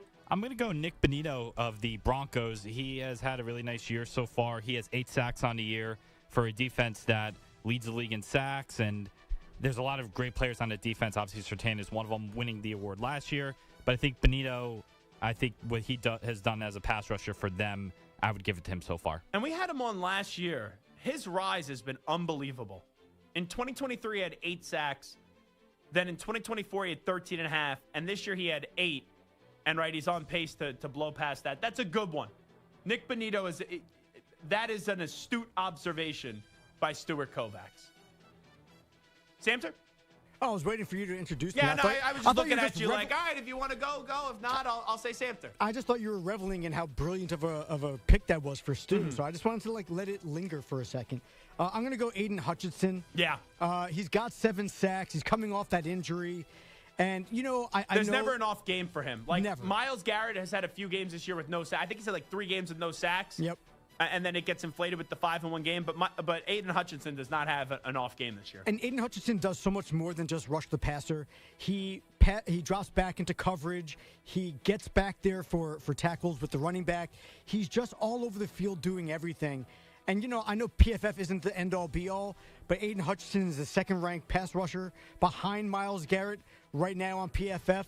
So, based on all those things I mentioned, I would take him right now. Okay. Let's go to Comeback Player of the Year. This is where I go with Indiana Jones. I'm putting him in that spot. He was rotting away in Minnesota and with the Giants last year. I will put Indiana Jones in that spot as the Comeback Player of the Year. You could consider him for MVP. but I think there are other guys there that are more deserving than him. Like, I would even say Baker's more of an MVP before Daniel Jones. I had Stafford. I know Mike had Daniel Jones. Stu had Josh Allen. You consider Patrick Mahomes. Comeback player of the year, to me, is made for Daniel Jones this year. For comeback player of the year, I'm going to go with Dak Prescott. Now, it's been a disappointing season for the Cowboys, but for him, he's been sensational. He's fourth in the league in passing yards. He has 17 touchdowns, 6 interceptions after missing, obviously, a lot of last season with an injury. All righty, Samter. If Joe Flacco taught us anything, sucking is not a good thing to get comeback player of the year for, just like Flacco told you last year. 2 years ago now. 2 years ago, yeah, it's crazy. So for me, I'm looking at a guy who came back from injury, not just a guy who came back from sucking. And Run CMC played 4 games last year, and now he's got like 1,500 all-purpose yards already between rushing and receiving. So I'm going with McCaffrey for the 49ers. Offensive Rookie of the Year. I'm going with Emeka Egbuka. I did consider one other player, but Emeka Egbuka, and we got to see where he's at from a health perspective. But right now, 34 receptions, 562 yards, and 5 touchdowns. He's been a joy to watch this year out of my favorite school right these days, The Ohio State University with the Buckeyes. Something I've never said into the microphone. All righty, Stu, what do you got? I'm going to go with Tyler Warren, and he is second among rookies in receptions behind just Egbuka. He has 42 catches on the year. He has 3 touchdowns, over 500 yards. Just a really solid season, rookie season for Tyler Warren. All righty. Samter? This one hurts as a Jet fan, longtime Jet fan, always been a Jet fan, never anything else. I'm going to go with the New York Giants player here, Jackson Dart. He's got 15 total touchdowns to just 3 picks, 5 of those coming on the ground. The guy has been a revelation for the Giants, and yes, they haven't won a ton with him. They're only 2-4 with him as the starter, but he looks like the real deal. People kind of joke that they jumped up to draft him in the first round when Shedeur was there. It's looking like the right call for the Giants. All righty, let's get to Defensive Rookie of the Year. It's weird because I'm going to say I thought this was the toughest one to pick. Defensive Rookie of the Year. And I didn't want to pick this guy because he only has half a sack on a season, but his pass rush win rate has just been so damn good in Abdul Carter. So even though the sacks aren't happening right now, he's at least getting into the backfield, and that's kind of how low this bar is right now for this award. So I will begrudgingly go with Abdul Carter. Yeah, this definitely was a tough one. I'm going to go with Nick Eamon-Worry, the Seahawks safety, who's been pretty good this year, especially in pass coverage against tight ends and running backs and such. Doesn't have crazy stats. He has 16 tackles, 2 passes defended on the year, but he's been really good in coverage overall, and I think that Seahawks defense has been made better because of him. The YouTube chatters are noticing Samter's apparel today. Is that a new vest? No, I've been wearing this vest basically every day for the past week. I was never a vest guy. Really? Yeah. Oh. Dude, I was never a vest guy. My wife got me a vest for my birthday, and I can't stop wearing vests. It's the greatest thing in the world. The commenters are saying you have more of an aura to you, and you look taller in that vest. Well, there you go. I think after my maiden voyage a couple days ago hosting on this show, my chest is out, my shoulders are back, I feel more confident. Maybe I've just grown along with it. So thank you, everybody in the chat. Maggie and Perloff had me on this morning to talk about my Urban Meyer report, and they asked me how I would critique the hour that you did on the network. And I said, well, I was busy doing something. That's why I was not able to host my own show, so I did not hear the hour that you've done on the network yet. I will send it to you. I have pulled it and sent it to every human being I've ever known. You don't need to do that. Send it to my spam folder. It's probably already there, let's be honest. Delete, junk. Forward to trash. One name, Michael Samter. Note to self. Thanks, Zach. Thank you for the opportunity, and peace. Yeah. All right, you could go bleep yourself, Gelb, San Diego. Go bleep yourself, San Diego. I'm going to go with Jahad Campbell. The guy's absolutely wrecking it for the Eagles. He is sick. I know, once again, PFF is not the end-all, be-all, but they do matter. He is 6th among all players, linebackers, in PFF grades at an 83.1. He leads all rookies with that 83.1 on the defensive side when it comes to PFF grade. He's been an absolute game wrecker. The Eagles just keep drafting star defensive players and building that defense. Howie Roseman is a genius. He just knows what he's doing. Protector of the year. I'll just give one. I'm only going to give one. I didn't put this on the sheet. Samtons are looking at me like, oh, no one on the Raiders, I'll tell you we're not that. supposed to do that. Deion Dawkins. It's got to be the snowman, right? Everyone loves little Deion Dawkins. So those are our midseason year awards. MVP, Coach of the Year, Offensive Player of the Year, Defensive Player of the Year, Comeback Player of the Year, Offensive Rookie of the Year, and Defensive Rookie of the Year. I have a friend. Yeah, go ahead. Penei Sewell, by the way. 95.7 overall, #1 player in the entire league for blocking. You're big on PFF today. How else do you grade offensive linemen? I'm just saying, dude. Do you work for PFF? No, but I'm not watching. How do you game grade film. offensive linemen? I love Penei Sewell. How do you grade offensive linemen? You do Baldy breakdowns. You just watch Brian Baldinger film. Okay. That's a guy that knows how to analyze offensive linemen. The snowman. The hog mollies. The snowman, even if this year hasn't been his best year, he is like a legacy winner. Like, the guy is just came up with the award. Top 3 offensive tackles of the past decade. Trent Williams got to be #1. Okay, but so I'm the biggest Deion supporter. Top 5? Top in the last decade? He's had an unbelievable 4 or 5 year run. Don't get me wrong. A decade is 10 years. You know? And you went to Boston University. I just went to Temple. We can go top 5. How many All-Pros has he made? I don't think he's ever made an All-Pro. Multiple Pro Bowlers. Yeah, he's a 4-time Pro Bowler. There you go. Yeah. No, he's a heck of an offensive fine, lineman. half-decade. He's had 2 major contracts. So, but I'm just saying, he should be an All-Pro. Should be an All-Schno. He'll win Protector of the Year. I think this is going to be his year. He may be the most marketable offensive lineman, I'll tell you that. Dude, the guy has an amazing career after he's done being on there. By the way, I have one friend. Whenever I get dragged online, he loves to send me the stories. And I don't even think I'm getting dragged online for the Urban Meyer report. I think most people actually are on my side, and they actually do believe in my reporting, and they think I'm actually right on this, because Urban Meyer isn't the beacon of truth, if I'm just being honest with you. But the Ohio State fans, I'll give it to them. They are passionate. They are somewhat creative. And if anyone says anything that Urban Meyer doesn't agree with, because they're sycophants, and Urban Meyer, one of the great college coaches of all time, they're going to go defend their guy, Urban Meyer. So think about it. I've had this report. I'm standing by my reporting on this. I know for a fact it's true. Multiple sources on this. Urban Meyer was interested in the Penn State job. That was my report. And the reason why he's not going to get the job, or he's already been rejected for the job, and the conversation broke it down, was because Urban didn't know how to navigate NIL in the proper way. His answers weren't satisfactory enough with the powers that be at Penn State that he talked to. So Urban's refuted it, right? We had this whole back and forth. We're not going to have to talk about this for the next 7 years. This, unless there's something else that really comes out about it, this will probably be the last time I address it. Unless if Urban responds to it again, then I'm going to have to respond to it again. But I can't predict how the internet's going to spin things and all that. But I love Barstool. I love Stu Feiner. I'm a big fan of Dave Portnoy. Big Cat. Jersey Jerry used to call me on the weekend overnights. Right? So I'm a Mincy. I like Barstool Sports a lot. Ohio's Tate, who is at Barstool, he was like a basketball coach and a teacher, and he made it at Barstool. Right? Pretty cool story. But he is like slurp, slurp, slurp, slurp, slurp, Ohio State fan #1. Actually, #2, because I like Big Ev better, if I'm just being honest, at Barstool. But Ohio State could be wrong about everything, and this guy will just unapologetically defend Ohio State, which I respect. But it's like, all right, he's just going to dismiss my report. And he writes this article, and I'm reading it now from my friend sent to me. I think it's funny. And it's the idea that Penn State turned down Urban Meyer is the funniest report I've ever heard. And this is how he ended, when he explained the whole situation, this is how he ended his report. Because my buddy said, hey, check out the last paragraph of his article.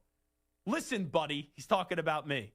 F off with the charity event / lie detector bullcrap. Urban doesn't need to give you the time of day. Go kick rocks somewhere else and stop spreading your heinous lies about the greatest man who ever lived. That's the slurping that goes on in the Ohio State community about their lover in Urban Meyer. Yeah. It's a funny line. Like, I understand the him being tongue in cheek, I would think. It can't be that stupid. but the greatest man who ever lived. If we were doing greatest college football coaches ever, yeah, Urban would be in the conversation. The greatest man who ever lived, there are about, 238,226 probably candidates that I can think of before him. Greatest man that ever lived. It's a good line, though, by Ohio State. I got a chuckle out of it. I always love when you're refuting something because he has no sources on this. And it's just like, listen, buddy, F off. I got to laugh at that. So salute to him. Zach Gelb Show, Infinity Sports Network. We will do this QB or that QB. That is the question when we come on back. You're in a 5-minute break.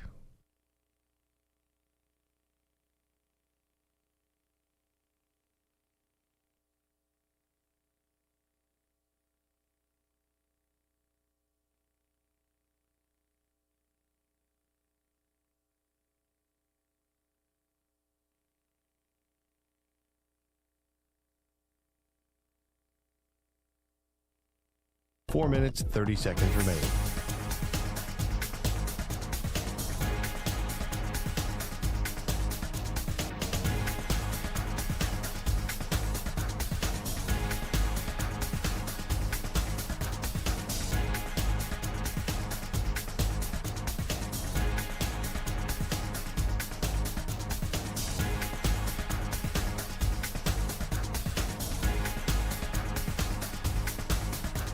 Four minutes remaining.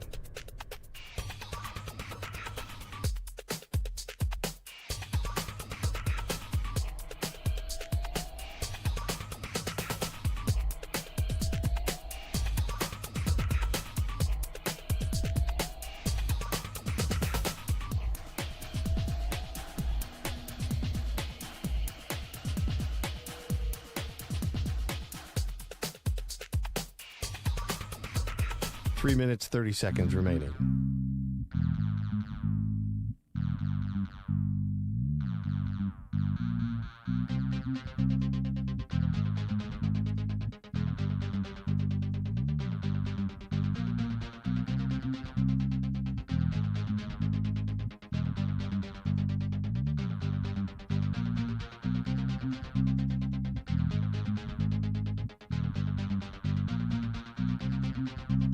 Three minutes remaining.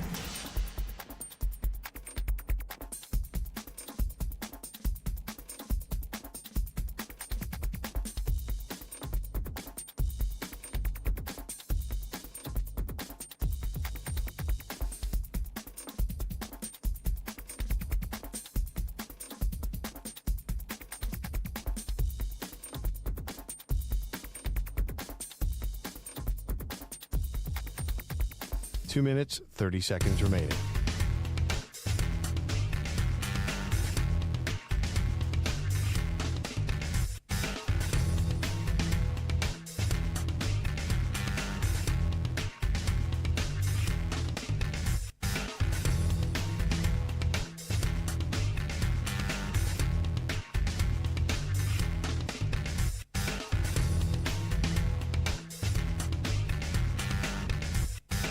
Two minutes remaining.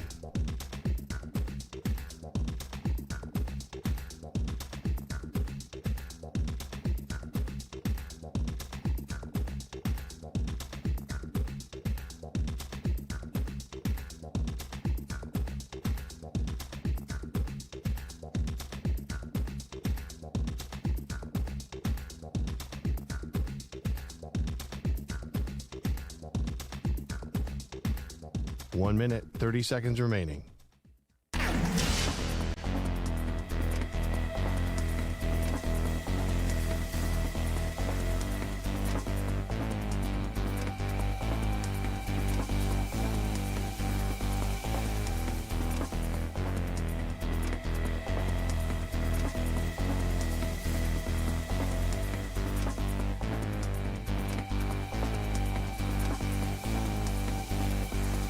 One minute remaining.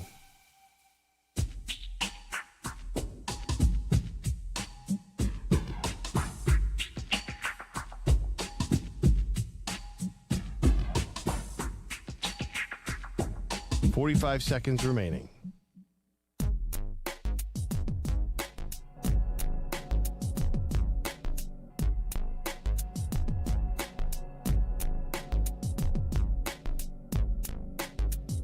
Thirty seconds remaining.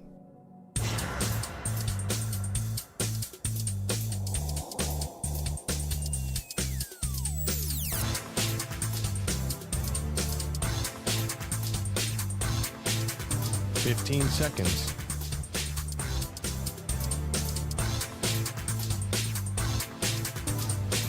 Break ends in 5 seconds.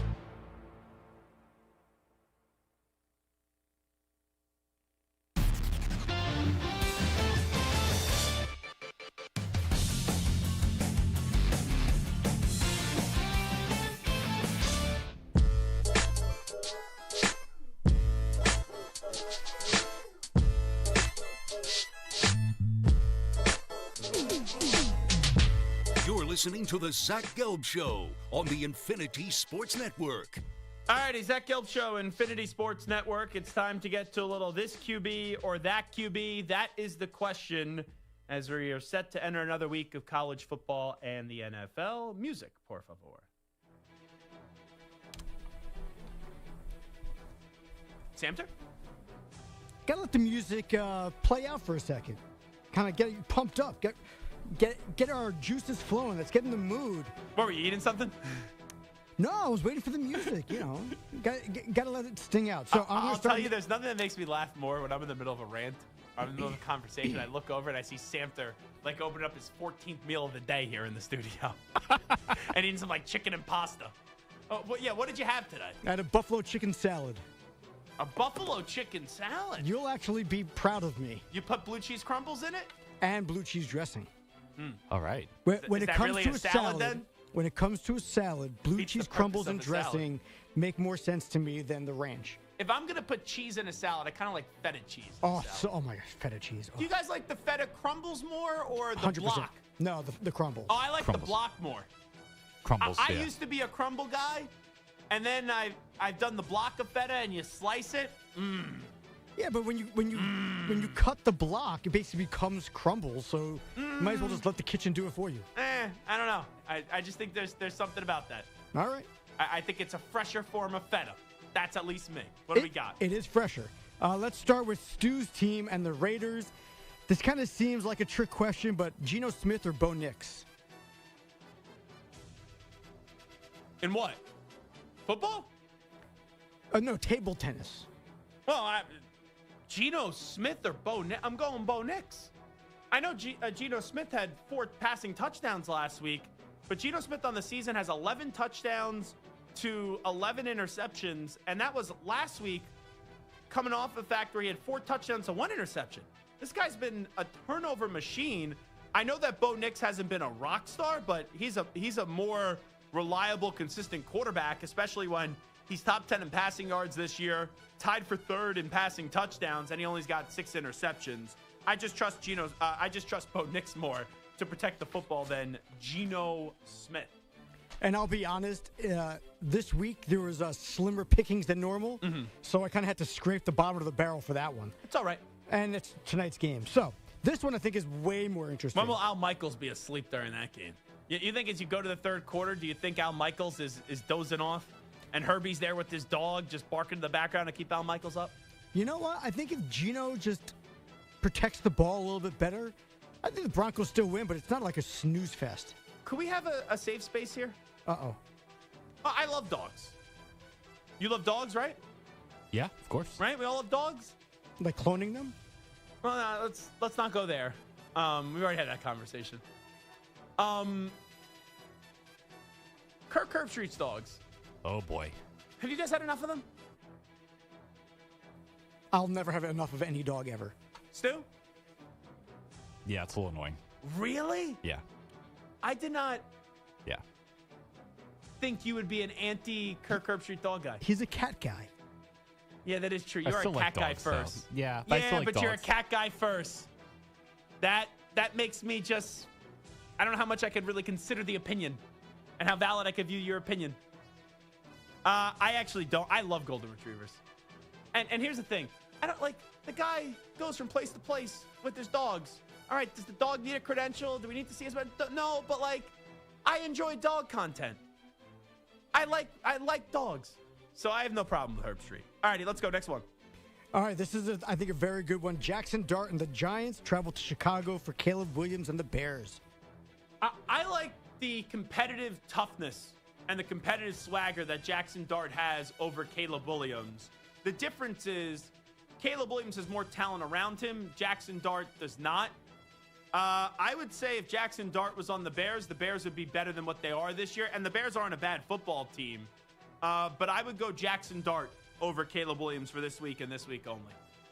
Who thought we would have been saying that before the season? I didn't.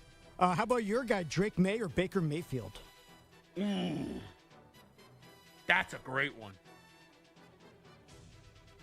I think Baker is playing better ball right now slightly, but man, it is magnificent. And I mean magnificent to be able to, I know the second half didn't go his way, but almost each and every week watch Drake May play the quarterback position. The way he extends the plays with his legs, how he could go, roll out, and fire the ball 30 yards downfield. You know, I said this before, and I'll say it again. If Josh Allen and Justin Herbert and Matthew Stafford walked into a place and they were somehow able to have a baby, the offspring would be Drake May. I see a little bit of all three of those guys in Drake May with Stafford, Herbert, and then also Josh Allen. But I will slightly go Baker Mayfield over Drake May, and it's just because of how long Baker's been doing it for. This one seems like maybe a gimme on paper, but not as much as you would think. Jacoby Brissett and the Cardinals. Jacoby Brissett now has the lowest interception percentage in the history of the NFL at 1.3% of his passes being picked off. That's a ridiculous stat. Still, it just shows he does not turn the ball over or Sam Darnold. The guy's played, 2 full seasons in his career as a quarterback? Doesn't matter. He's played a lot of games, whether it's starting full seasons or not. But still, you play more, you're going to throw more picks naturally. I don't care who you are. Jacoby Brissett has played 92 games. He's had 25 interceptions in his career. What's that stat one more time, Santer? He is averaging, his interception percentage is 1.3. It's the best in the history of the NFL. Now, you know what's funny? His numbers in the years that he's played, his 3 full seasons, 16 games, 3,098 passing yards, 13 touchdowns, 7 interceptions. Like, nothing that impressive there. 16 games, 2,608 yards, 12 touchdowns, 6 interceptions. And then there was one other time, 15 games, 2,942 yards, 18 touchdowns, 6 interceptions. That 2019 season was a good one. The other two, they're like fine. I'm going Sam Darnold. Sam Darnold's playing phenomenal at the quarterback position. He started off the game last week with perfect 16-16 in the first half. He is showing that he is more than just a product of the Minnesota Vikings offense with what he's doing in Seattle. Give me Sam Darnold. All right, now we don't know officially if Mac Jones or Brock Purdy will be playing for the 49ers, but assuming that Mac is still under center, how about Matthew Stafford or Mac Jones? Stafford, next one. He has 21 passing touchdowns this season. That leads the league. This one is interesting for me, too. You got the Steelers and Aaron Rodgers heading west to take on Justin Herbert and the Chargers. I'm going to slightly go Herbert over Rodgers. I think it's a flip of the coin. Since the Chargers are home, I'll take Justin Herbert. All right, and last one for the NFL. Let's go Jalen Hurts or Jordan Love. I think Hurts is more of a playmaker. Love, there's some weeks where he has it rocketed, and there's other weeks where he's just flat. Even when Hurts isn't at his best, he still finds a way to put the ball in the end zone. So give me Jalen Hurts. All right, let's move on to college. We're looking at Texas A&M, number 3 A&M and Marcel Reed, or Bo Pribula and Missouri. You know, I'll be really curious if Missouri could pull off an upset. I'm not going to totally dismiss that. I think they're alive this weekend. But I love what I'm seeing out of Marcel Reed with the 2 wide receivers that have transferred on in. And also, right, the 2 running backs that they have. And Elko's defense is good. Marcel Reed is in the Heisman mix. I don't think he's going to win the award, but he's in the mix. Give me Marcel Reed. Okay, now we're looking at Florida. You got DJ Lagway taking on Kentucky's Cutter Boley.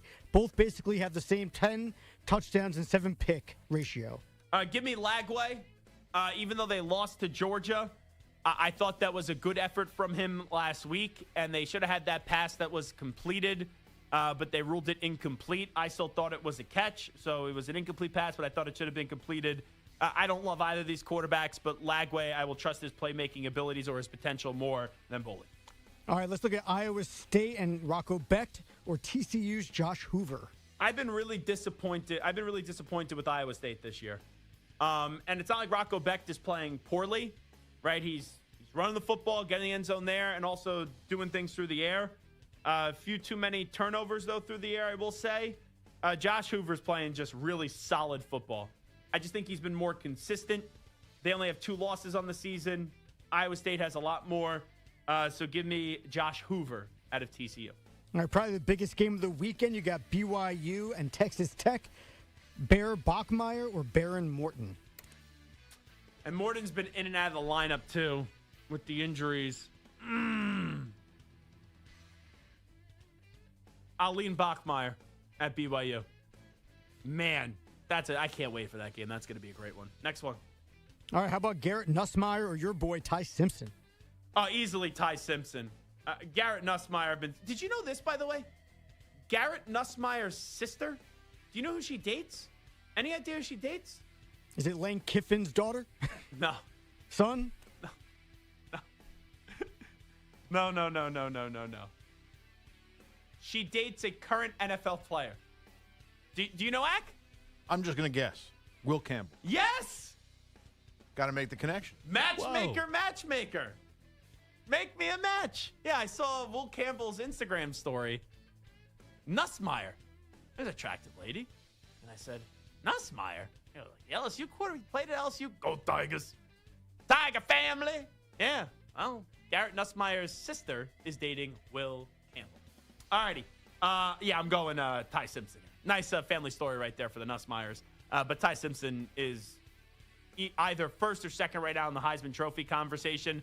And Nussmeier and LSU have been one of the bigger disappointments in college football. Next one. All right, so we had Ryan Silverfield on yesterday. We talked about his quarterback, Brendan Lewis, at Memphis, or we're going with Jake Retzlaff at Tulane. And we don't know if he's going to play. He said he's a game-time decision, so I will go with the healthier quarterback. I still think Memphis is going to win the game, but I will go with Retzlaff. All right, now we're looking at Navy or Notre Dame. You got C.J. Carr for the Irish, or we got Blake Horvath, who's running all over the place like Navy always does. Not great passing numbers, but monster rushing numbers for the midshipmen. And actually, Navy's been throwing the football more than I would anticipate. It's not like they're not having great success, but they're throwing the ball more than I would anticipate. I think up against Temple, they threw the ball like 20-something times or something like that. I'm still going C.J. Carr. He's the better all-around quarterback. All right, now, this name I can't mess up on. We got the UConn Huskies and their quarterback, Joe Fagnano, with 22 touchdowns and no picks, or Duke and Darian Mensah. I'm going with Darian Mensah because they're playing better competition. Both have very similar numbers, so I'll go with the quarterback that plays the better competition. Give me Darian Mensah. All right, and then the last one. How about FSU, Tommy Castellanos, or Cade Klubnik and Clemson? Man. Last year, we thought this was going to be a great game, Clemson and Florida State, and it meant nothing. This year, with how both those teams started the season, you thought it could be a great game, and then it meant nothing. I know, well, Clemson lost the first game to LSU, but how they perceived to be for the start of the season. And Florida State, they win that opening game up against Alabama. Both these teams stink. I'll just go with the quarterback that is the better quarterback, even though neither have been playing all that particularly well this year, and Klubnik looks defeated. But I will take Cade Klubnik in that one. That was this QB or that QB. That is the question. We'll take a break. We'll come on back. We'll do a little news brief. Hendrik Lundqvist going to join us at 5:20 p.m. Eastern time today. And we'll do a little coaching carousel coming up at 5 p.m. Eastern time as well. Here's Zach. Infinity Sports Network. Sports Flash. And it's sponsored by Progressive Commercial Insurance, protecting your business vehicles 24/7. See if you can save at progressivecommercial.com. The Cowboys suffered a great tragedy today. Second-year defensive end Marshawn Nealon died from a self-inflicted gunshot wound. It happened as he was allegedly trying to escape police following a chase. He was just 24 and in his second season after being drafted in the second round in 2024. It's week 10 of the NFL season, and it opens with the Broncos hosting the Raiders. The two AFC West rivals are headed in opposite directions. Pete Carroll 2-6 in his first year in Vegas. Denver is 7-2, the best record in the AFC West. And quarterback Bo Nix said this group is far from satisfied. We're all in a growth mindset, and we're worried about the things that we can fix, and because there's several of them from each position that we're trying to focus on. And until we're hitting all the ones that we need to hit, I don't think we're going to be able to be relaxed. The Padres have filled their managerial vacancy by hiring former reliever Craig Stammen. The Rockies reportedly hiring former executive Paul DePodesta to run their baseball operations. He hasn't been in the majors since joining the Cleveland Browns in 2016. I'm Rich Jacob. This is the Infinity Sports Network. Follow us on X. Our handle is INF Sports Network. That's INF Sports Network on X.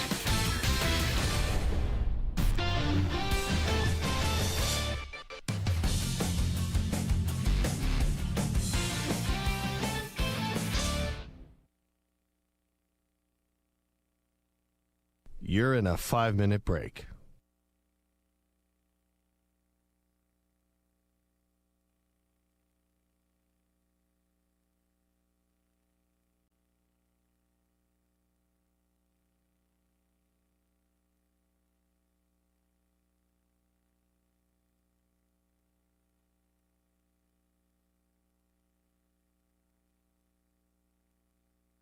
Four minutes, 30 seconds remaining.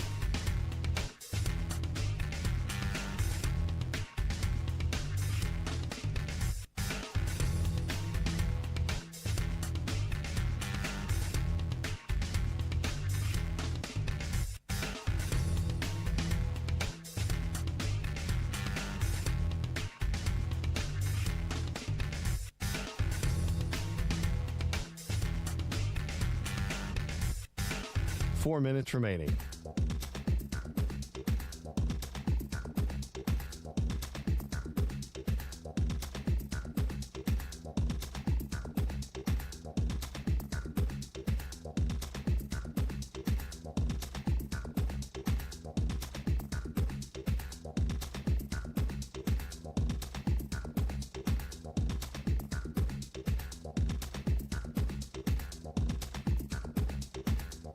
Three minutes, 30 seconds remaining.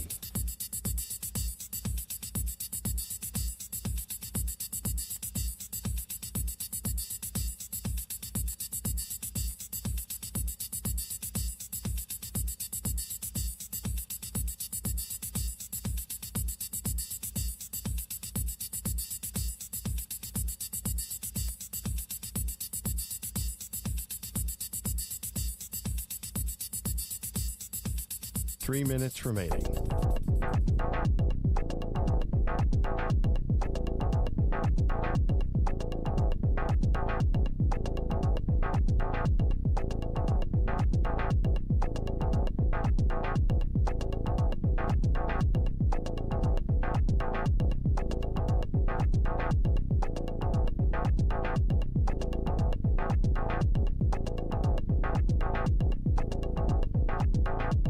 Two minutes, 30 seconds remaining.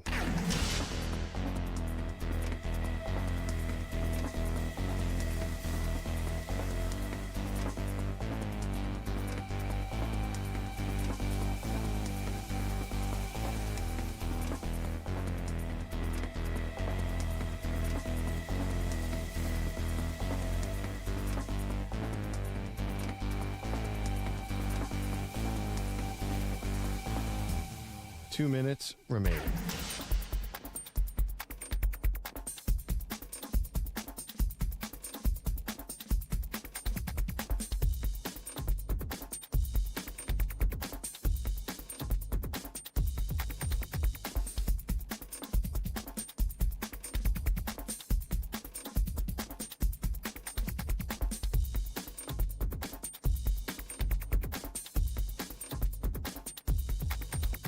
One minute, 30 seconds remaining.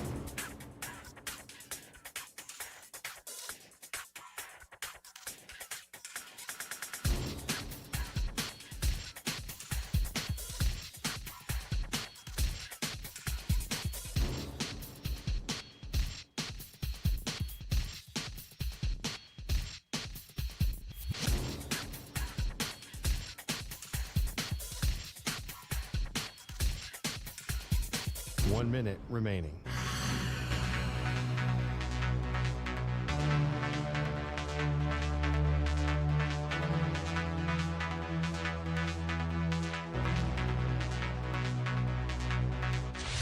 Five seconds remaining.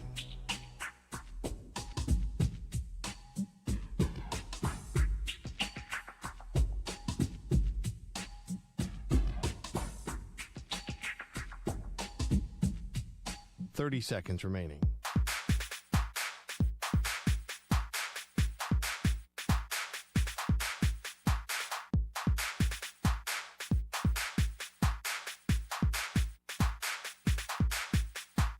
Seconds.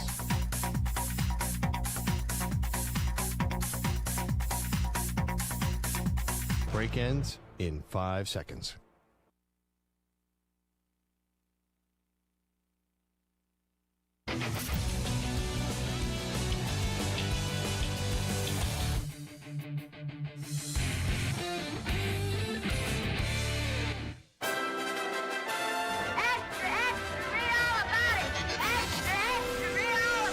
Time for your daily news brief. We get you caught up on the rumors, reports, and reconnaissance from the day in sports. Horrible news today in the NFL.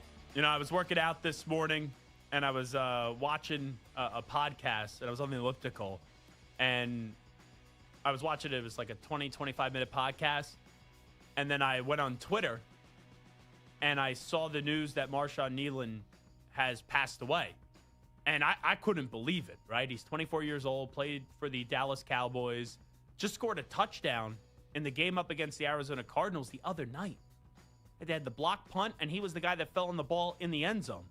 So the details here, according to TMZ and Frisco police, according to the Frisco Police Department, Kneeland was involved in a pursuit around 10:39 p.m. and evaded troopers after an attempt to pull him over for a traffic violation. After losing track of Kneeland's car, officers found it minutes later, crashed on the Dallas Parkway, and the athlete was nowhere to be found. With initial reports indicated he fled on foot, Kneeland's body was located around 1:30 a.m. with an apparent self-inflicted gunshot wound. And those are the details that we have right now, that he did obviously pass away the other day. Just terrible. You know, this would be when the body was located around 1:30 a.m. This morning.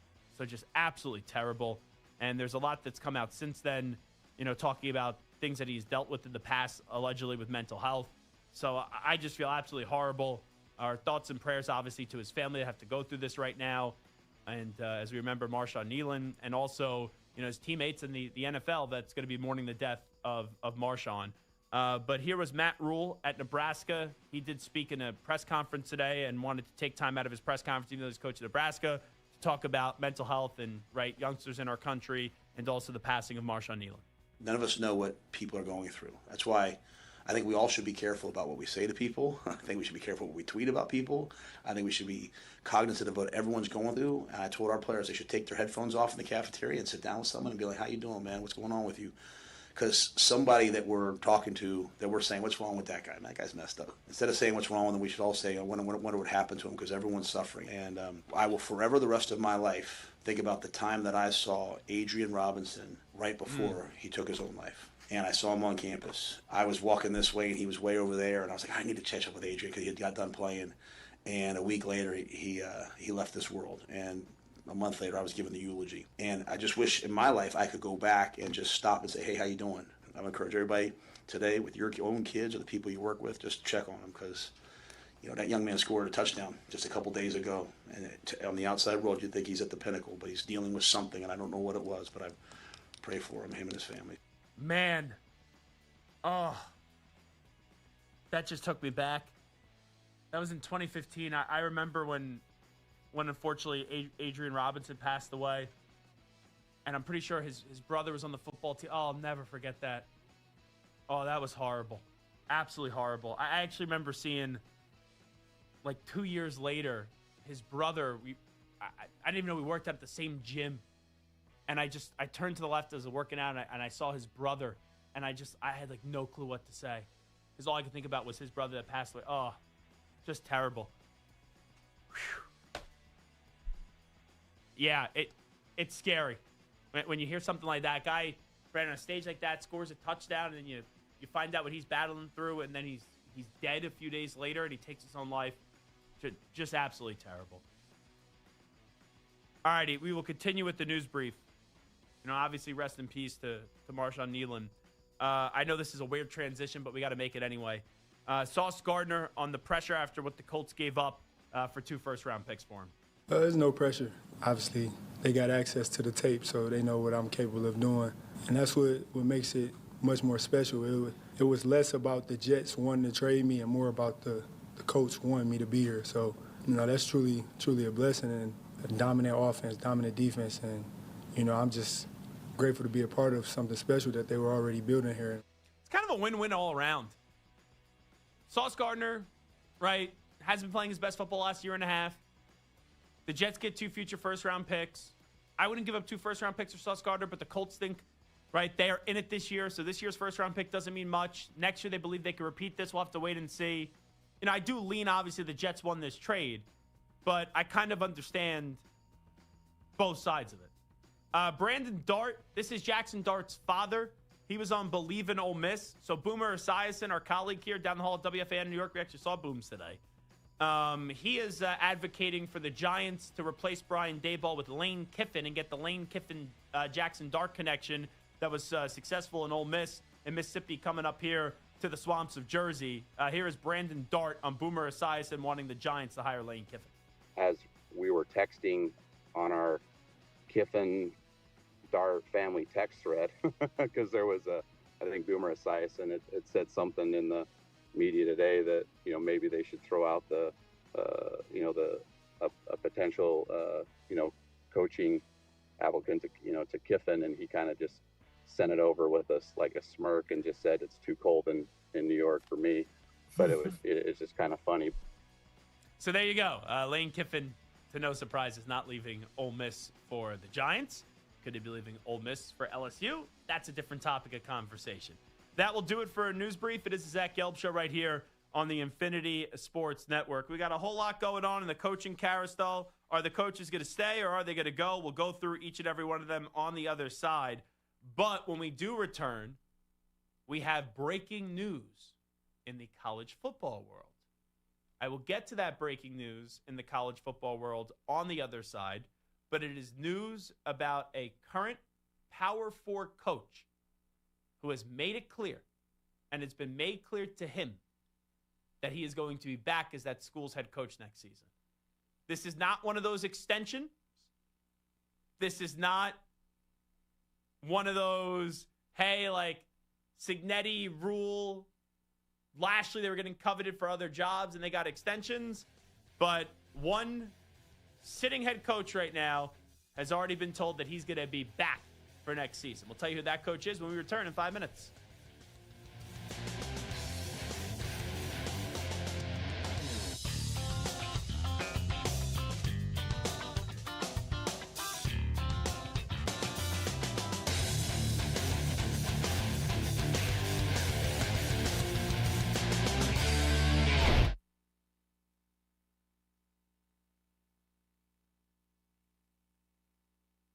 You're in a 5-minute break.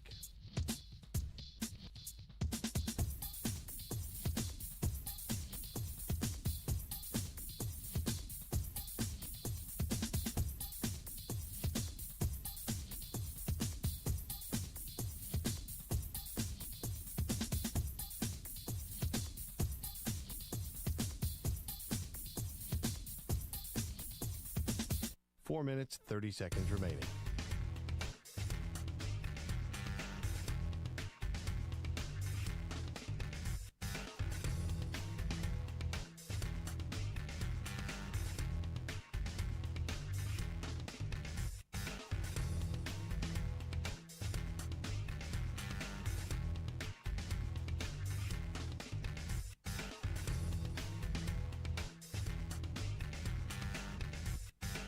Four minutes remaining.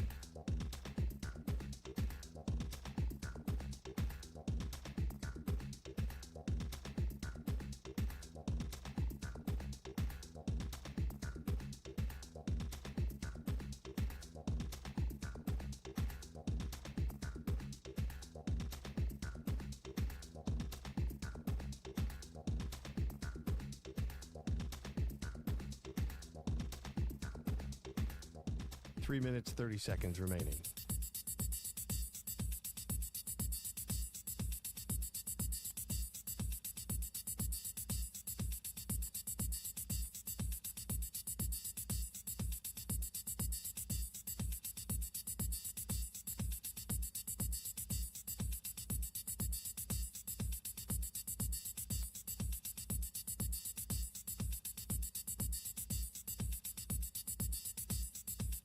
Three minutes remaining.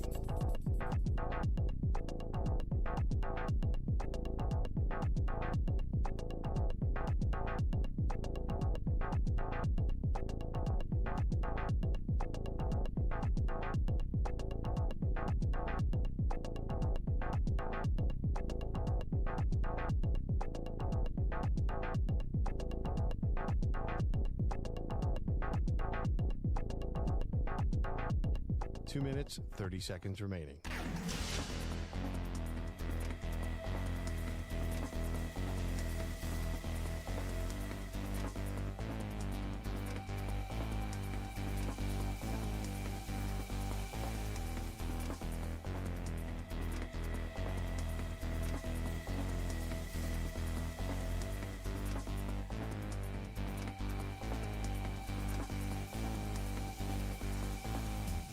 Two minutes remaining.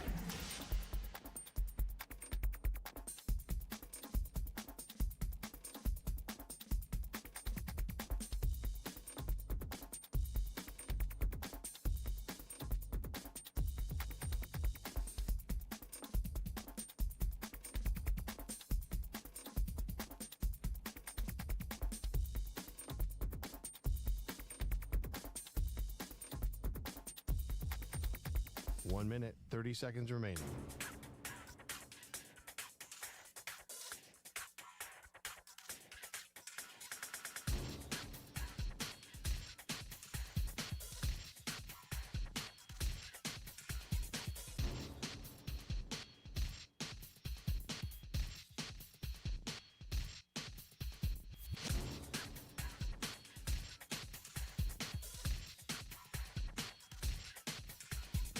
One minute remaining.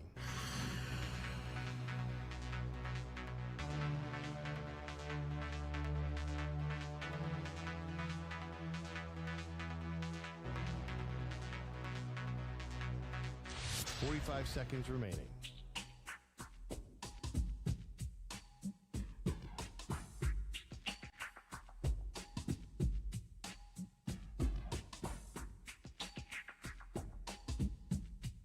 Thirty seconds remaining.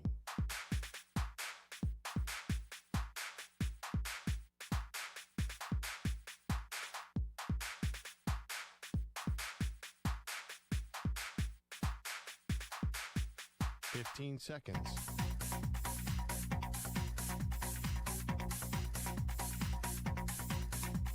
Break ends in 5 seconds.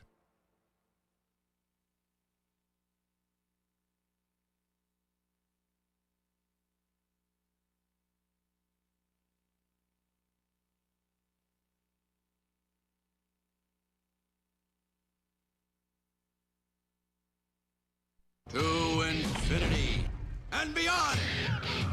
He's live. He's nationwide. This is the Zach Gelb Show.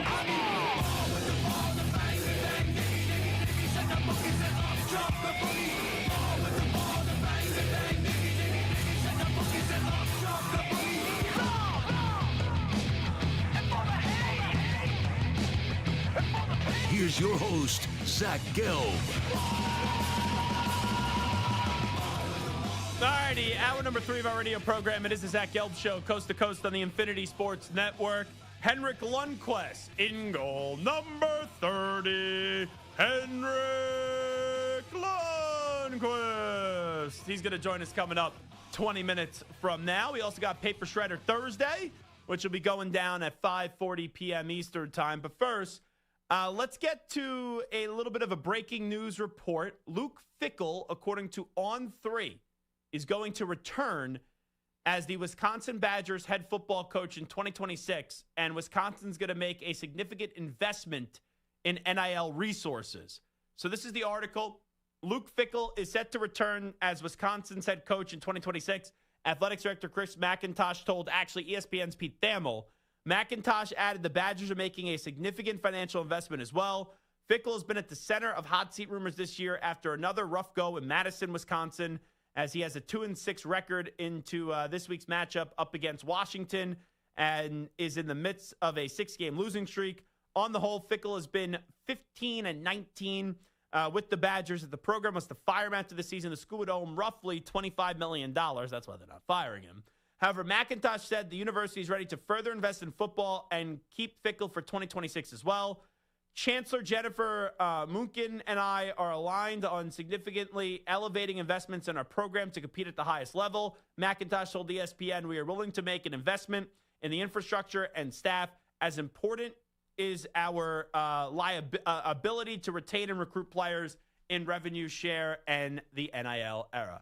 Here's what I think. The reason why Luke Fickell is going to be back next year is because of that $25 million buyout. Now, I understand that's not the Brian Kelly buyout. That is not the James Franklin buyout. But that's why Luke Fickell is going to be back next year. I always thought Fickell would get another season, even though this year has been really ugly. But that's one of the stunners in the last half decade or so in college football, where sometimes you have guys that have success on the group of 5 level. And you look at them and you go, okay, they get a big job and they're in over their head. But there's a difference in having like 1 or 2 good seasons and then you're the coach at Cincinnati and you're in the college football playoff. Right? That's totally different now. That's a different level where you've taken a program, and for him to get a bigger job and for it to just be so flat in a place in Wisconsin, let's be real, who's walking into a season saying Wisconsin's got to go win a conference championship? No one. Now, they haven't benefited from the changes with the divisions going away, but you can't just be bowl eligible. Like, you can't just be like an 8-win team. You know, if you go 8 or 9 wins each and every year, the Wisconsin fan, they would take that. But Luke Fickell so far, that's been one of the disappointing and surprising ones in college football. Because if you look at his tenure so far, he's 7-6 in the first year they make the bowl game. Since then, 5-7 and 2-6. Jeez. That's brutal. And it's Cincinnati. 4-8, 11-2, 11-3, 9-1, 13-1, 9-3, off to Wisco. Can't just give me an 8 or 9 win season. Can't do that. Your best season 7-6. That's brutal. That is, and it's about the money why he's back. You know what it reminds me of? Billy Napier. Billy Napier last year, he was brought back to Florida for 2 reasons. Number one, and the number one reason of utmost importance, they said if they were going to lose Billy Napier, they would have lost DJ Lagway. Right? That's why he was back. But then, the AD at the time, Scott Strickland, he went to the boosters and he said, don't get together your money for buyout. Get together your money to invest more in NIL. So now Wisconsin is dedicating more resources to NIL. It kind of, in a way, seems like a minor league Billy Napier situation last year, where there's one reason why he's going to be back. We'll put up this front that we're going to invest more, and then when the results are the results next year and they're not in a good spot, then you're going to say, well, we gave him another chance, right? We invested more resources, and then eventually he's going to have to get moved on from as the head coach of Wisconsin. So you do have Luke Fickell returning as the head coach of Wisconsin. 888-710-4ISN, 888-710-4476. I will get to some coaches that, right, it's on the fence on could they stay or could they go coming up in just a bit. But let me get to our resident Ohio State fan. He does a great job always calling the show. Mike in Abilene, Texas wants to chime in on a Thursday edition of the Zach Gelb Show. Hello, Mike. Hello, brother. Best on the airwaves. Hey, man, I heard your little situation with Urban Meyer, and I actually was on the line to speak about it. Then I had to go for a personal situation, but I knew I was going to call back. Man, you know, slow clap applause. Urban is a snake. Urban is slime. And I'm going to say something that, you know me and my hot takes here. I truly do not believe he is one of the greatest X and O's coaches of all time. I just think he's just one of the greatest recruiters and raw people of all time. Let me reference, as a guy who experienced his tenure, why. When you say greatest coaches of all time, first name that comes to mind is obviously Nick Saban. Nick Saban never had a 2018 49-20 loss against Purdue, a 2017 55-24 loss against Iowa, or a 2016 31-0 loss against Clemson. You know, he's got multiple national titles. I was there. Greatest coaches of all time don't have those blowouts on their records. Maybe once in their final, going away party years, but Nick Saban didn't. So again, this guy, we saw what he did with Jacksonville. He got so mad that you leaked information, quote unquote leaked, like, hey, don't get mad. And yeah, I'm not going to share my source. I wanted to applaud you. He should be mad at his own circle. I'll say that. He should be mad at his own circle. At his own circle, buddy. That's what I'll say. Look inward, son. Well, hey, again, congrats on standing up to him, man. He's a slimy snake, and I hope he hears this, Urban. Mike, I'm a little bit surprised, right? Like, I will stand by. I think Urban Meyer is one of the greatest coaches of all time. You said what you said. I'm not here to debate that. But I'm just surprised, you being an Ohio State guy. I know you've been critical of the program, but I would have thought you would have loved Urban Meyer with how many times he beat Michigan. So, I definitely enjoyed that. But at the end of the day, man, for me, I want to follow and be a fan of people and entities and teams that have as much character as possible. And I know in today's, age, there's a little bit of, shade everywhere, so to speak. But the way this guy acted, the premise of his situation in Florida, the premise of his situations at Ohio State, the way he behaved, he's not a guy I support. And yeah, hey, thanks for, rubbing it in the booger eater's face and putting him in his place. But did he really put him in his place? Or did he, as Jim Harbaugh famously said, was he born on third base and inherited the Ohio State Buckeyes and their talent pool over the last 20 years, which has been, let's be honest, top 5, top 3 at least. So is he above average? I think so, for sure. I think he's an all-time great. Yeah. I think with his behavior and stuff, it definitely makes me not a fan. That's why, gotcha. It's easy for me to kind of throw him under the bus. But, hey, man, slow clap. I hope he rebuttals back, and I hope he's listening to the show. But I can't stand you, Urban. You're a snake in the grass. And, hey, props to my guy, Zach Gelb, for having the hot takes, as always. Best on the airwaves. And, hey, real quick. Yeah. Samter, I would never call you Mike, okay? I would just like to say that, even though he's a Penn State fan and I would love to kick him while he's down, I won't kick him while he's down by adding insult to injury with the Mike comments. Love you, Samter. Love you, Zach. You guys have a great one. You got it. There he is. Maybe a moist Mike in Abilene, Texas, with moist Mike Samter. Whenever he calls, there were times he would slam C.J. Stroud. Even when they won the national championship, he goes, I still can't believe they lost to Michigan. I'm stunned that he doesn't like Urban Meyer. And that's the thing. Some people may listen to that and they'll be like, oh, the guy that's in it with Urban Meyer right now, just a lot of that. I think Urban Meyer is one of the greatest coaches of all time. I said Penn State should hire him. I just know what I know is that Urban Meyer wanted the Penn State job. He wanted the job. Penn State didn't want him because of NIL. So that's that. It's not me saying, oh, I hate Urban Meyer. It's not me saying I don't think the guy's a good coach. The guy's one of the greatest coaches of all time. But a call like that, I'm really baffled by it. And I like Mike in Abilene, Texas, but I am surprised that he is, as an Ohio State, he's the biggest Ohio State fans that we know. Right? He calls all throughout the year, Ohio State, Ohio State, Ohio State, Ohio State. And he's not a fan of Urban Meyer. That surprises me. I'm at a loss for words with that one. All righty, let's go around the room here. Samter, you give me the coach, and I'll just tell you, are they going to stay or are they going to go? Will they stay with their current program or they go elsewhere? Give me the coach. Let's go Luke Fickell. No, I'm just joking. He's going to stay. Yes. Let's go with my guy, Kenny Dillingham at Arizona State. Yeah, so Kenny Dillingham, there was a report out there that he's told players that he's not going anywhere and that he's going to stay and he'll be there next year. Could he still go? Sure. Are there attractive jobs out there? Florida, LSU, Penn State. Yeah, there's some good jobs. Auburn, where he's coached before. There's some good jobs out there. For now, and I hope I don't end up looking back at this and say, wow, I was an idiot about it, but I will reluctantly take Kenny Dillingham at his word. I'm going to say that he stays.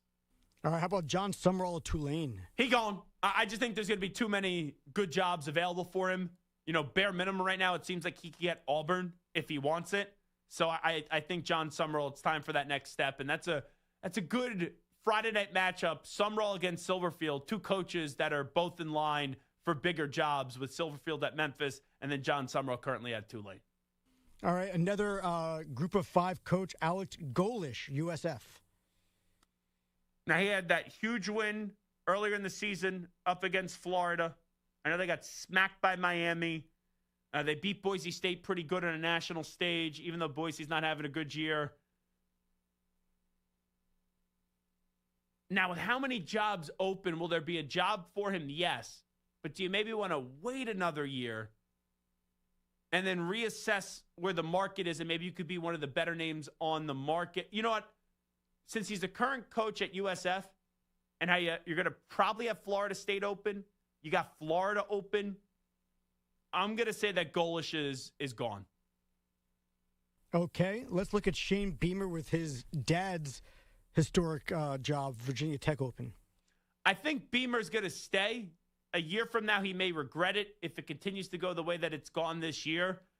I'm going to say that James Franklin is the next coach of Virginia Tech. That would be my guess. Wow. Listen, I know James Franklin's not a legend by any means, but that feels like a huge step back for James Franklin. But that's the thing.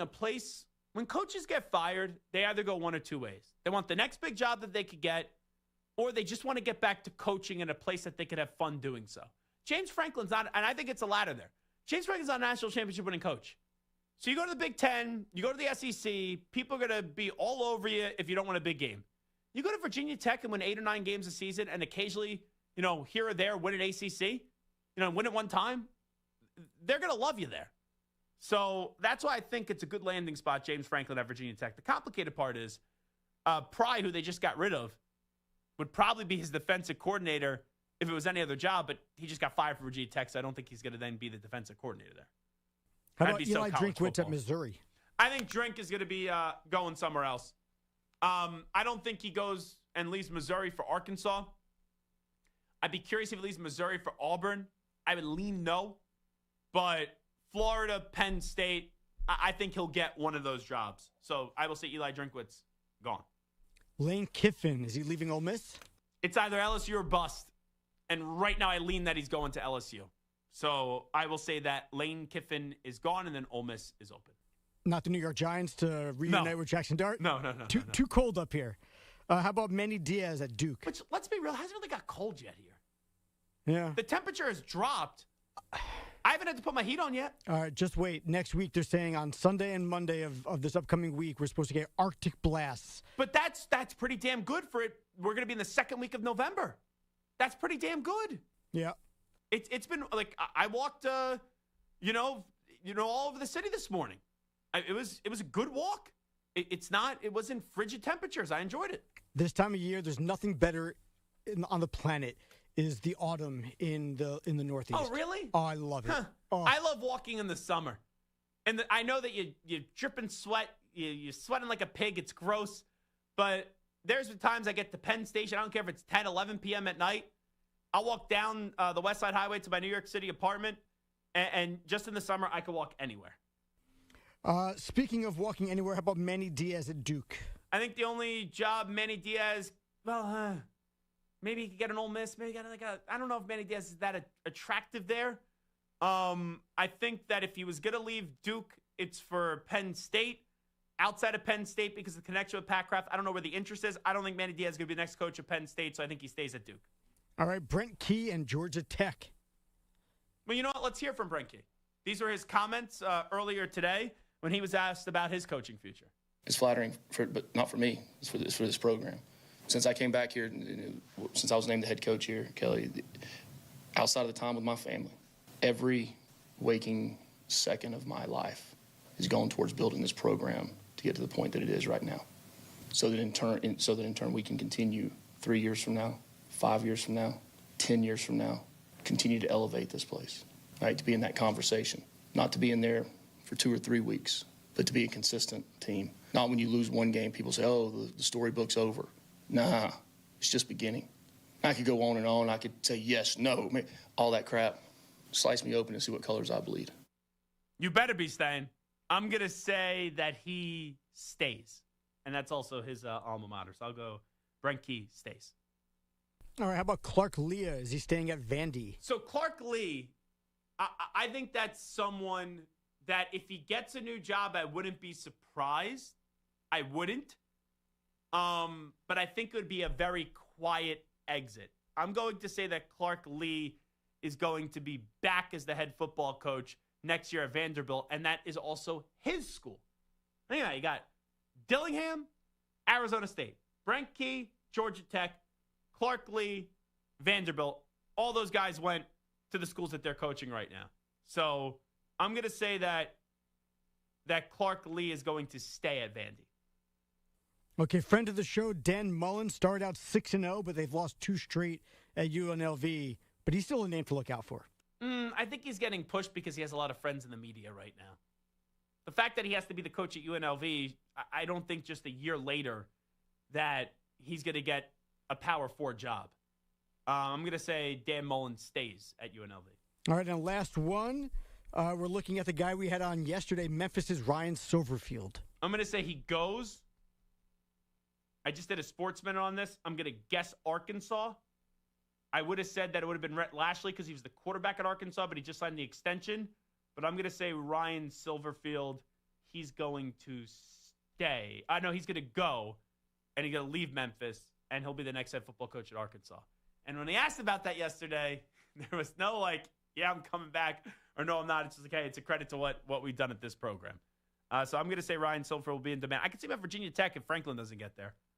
But Virginia Tech or Arkansas, that's the kind of job I'm looking at for Ryan Silverfield. All righty, Zach Gelb Show, Infinity Sports Network. The great Hendrik Lundqvist will join us on the other side. You're in a 5-minute break.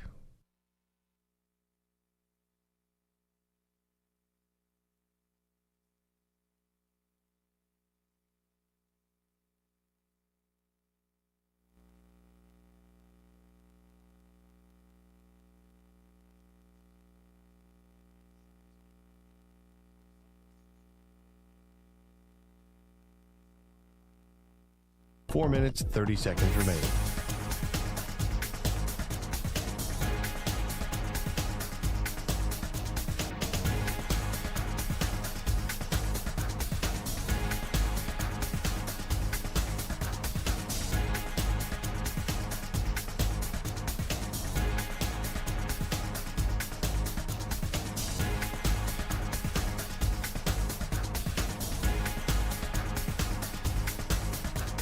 Four minutes remaining.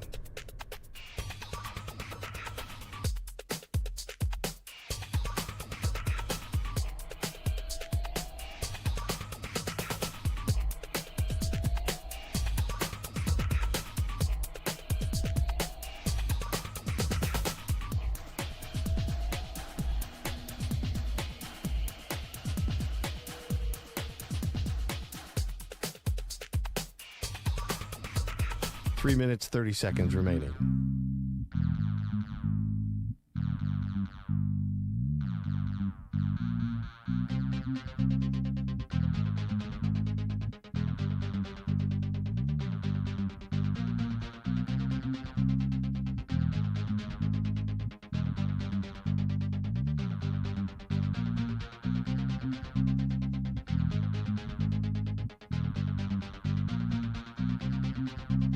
Three minutes remaining.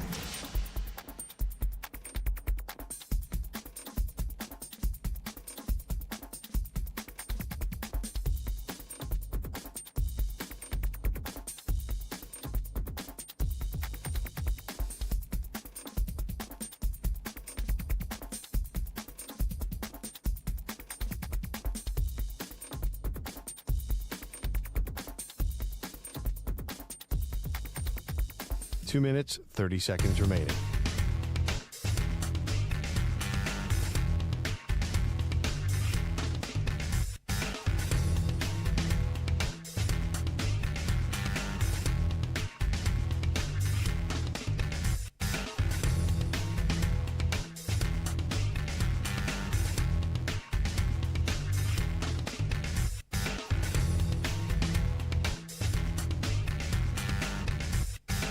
Two minutes remaining.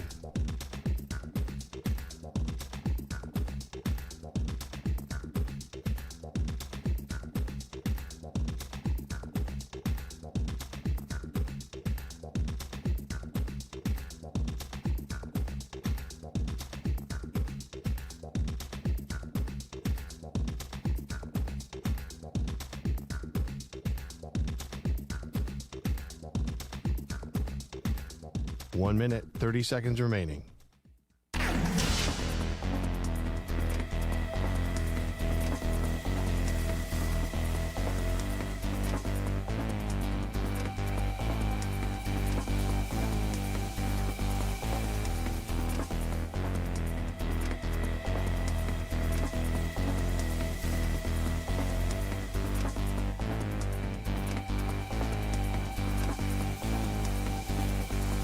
One minute remaining.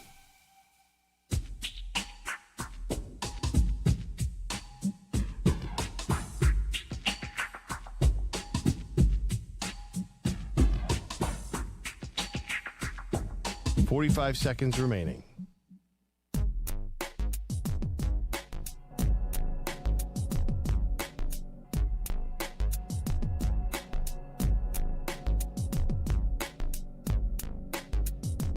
Seconds remaining.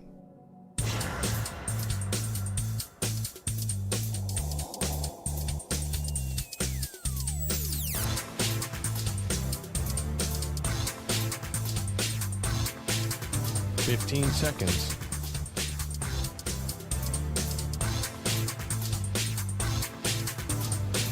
Break ends in 5 seconds.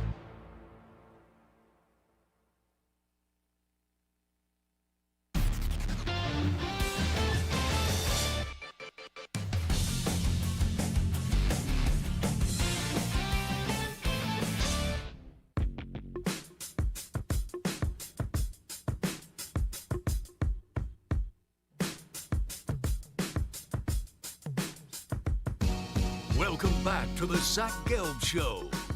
All right, we continue. This is Zach Gelb Show, coast to coast on the Infinity Sports Network. Dr. Jonathan Salick and also Hockey Hall of Famer Hendrik Lundqvist are going to join us right now, and they're going to talk about a chronic heart disease that is often misdiagnosed on behalf of Kiniksa Pharmaceuticals. Gentlemen, we really appreciate the time. Thanks so much for doing this. How are we?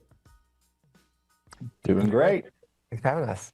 Yeah, so I just want to bring this up right out of the gate. A year ago, my dad actually, we found out that he had AFib. Hank, he was watching a Ranger game. I guess he wasn't that happy with the result. And in the middle of the night, he woke up and he thought he was having a heart attack. And then we found out he had AFib. That's the way that he tells the story, to provide a little humor to it. And then also my producer, Mike, has recurrent pericarditis and has been actually taking Arcalyst for a year now. And he says it's a miracle worker. So the heart is a very important thing on this show. Our listeners may not know that, but we've been through a lot behind the scenes with my dad and my producer. So the floor is yours, gentlemen. I want to hear about the important message that you guys have today.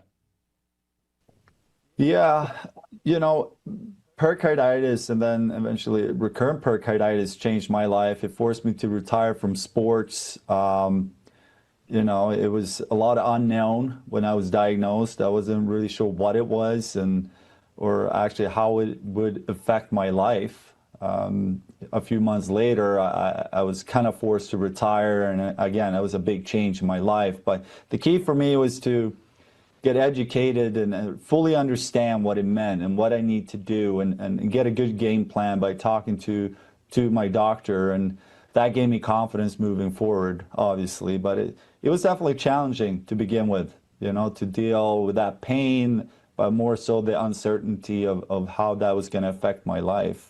So when this came about with the campaign and an opportunity for me to help other people, educate other people through this platform, lifedisrupted.com, it felt like a good match, you know. Again, a big change in my life, but with knowledge comes more confidence moving forward. And I think that that's our ultimate goal with this campaign, to encourage people to educate themselves, but also to talk to their doctors.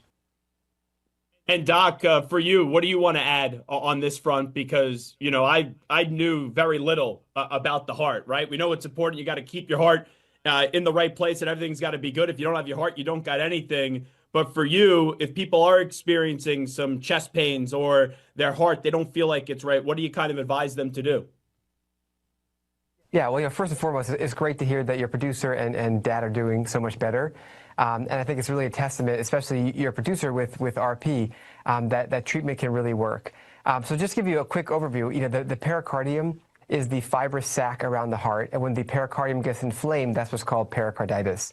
In the vast majority of circumstances, about 80 to 85% of patients, we actually don't know what causes pericarditis, though in certain situations, like what Hendrik is describing after an open heart surgery, that is one situation where, you know, we know what caused his pericarditis. Treatment is directed with, you know, some medications, and most patients get better. And I should say before that the typical symptoms of pericarditis are chest pain, but not just any chest pain. It's chest pain that's typically worse when you lay down, worse when you take breaths in, and worse when you exert yourself. And after treatment, most patients get better, but up to a third of patients can have recurrent symptoms over months or even years, and that's what RP is. I think it's really important to advocate for yourself if you have a history of pericarditis and are having ongoing symptoms, or if you have symptoms like what we're describing that might sound consistent with pericarditis, because it's often hard to diagnose, and the average patient sees 2 or 3 doctors and gets 2 or 3 incorrect diagnoses before making the diagnosis of recurrent pericarditis. And it's, of course, important to diagnose and treat early, both to help alleviate symptoms and also to avoid the deleterious sequela of unchecked inflammation around your heart for months to years. And so the hope with our campaign is that we can raise awareness of what this condition is, what the common symptoms are, and then how to actually, you know, make a game plan, as Hendrik is saying, to get treated and to stay healthy. So, you know, we have a website, www.lifedisrupted.com, and there's a lot of great patient-facing resources there that patients can go to find out more information about RP. Hank, for you, obviously you're a public figure. We still see you in the spotlight a ton at Knicks and Rangers games, also NHL on TNT with the brilliant work that you do with that fun studio crew. But how are you feeling today? Like, do you feel back to normal? I feel great. You know, I do the things I want to do in life. I travel, I stay somewhat active. Obviously, I'm not pushing my body the way I used to. That being said, over the last 4 years, I probably have 5 or 6 flare-ups where the pain comes back, the inflammation comes back, and then it's so important to listen to your body. But now I know what I'm looking for. Now I understand what it is, so I can deal with it in right matter, you know. But overall, I feel great. I'm happy. And again, it's not an athlete thing. This is for your everyday life, because it does affect your social life, family life, being active with your kids, or whatever it might be. When you have a big flare-up and that pain and you're feeling sick, it's hard to do pretty much anything. So that's why I feel like it's important through this campaign to educate as many people as possible. You know, Hendrik Lundqvist, you're my favorite hockey player of all time. I had your jersey as a kid. I've been in the Garden chanting your name. And I remember when we found out what was going on with you and that your career was coming to an end. And sometimes just through the show, I think of more of the mental side of it, because a lot of times, right, if you make a save, we love you. If you don't make a save, right, people criticize you, and things can get nasty from time to time. But from a mental standpoint, since your career ended and it was completely out of your control, I've always wondered, are you at peace? Have you found closure with how your career has ended? Yeah, I did, you know, and it was all about gratitude. At first, obviously, it was frustrating coming off an open heart surgery, recover from that, train, and mentally just refocus and get ready to come back to the NHL, and then get the diagnosis of pericarditis, and that leading to me retiring. That was hard. It was hard to deal with, but in the end, I was just so grateful for everything the game gave me, and in a way, I just felt it was not meant to be for me to continue playing, and I was ready. I was happy to move forward, and I definitely don't want to downplay, the incredible moment I had at the Garden about 6 months after I retired, to have my jersey retired and really get full closure on my career and my connection to the Rangers and the Ranger fans. I felt like I was ready to move forward to new things. I've had so many great memories watching you play with my dad and my uncle. We're on a texting thread. Even the preseason, I tell my uncle, I'm like, all right, calm down. It's just the preseason. We don't need 3,000 texts about the Rangers. But there were so many iconic moments at Madison Square Garden, on the road in playoff games. Is there one playoff game in particular that just stands out to you with the craziness? Because the Rangers, even when they were winning, it would always be by the craziest fashion. Yeah, we like to go 7 games in the playoffs just for the entertainment, But there's definitely a few games that comes to mind. I remember Derek Stepan scoring against the Washington Capitals in Game 7 at home.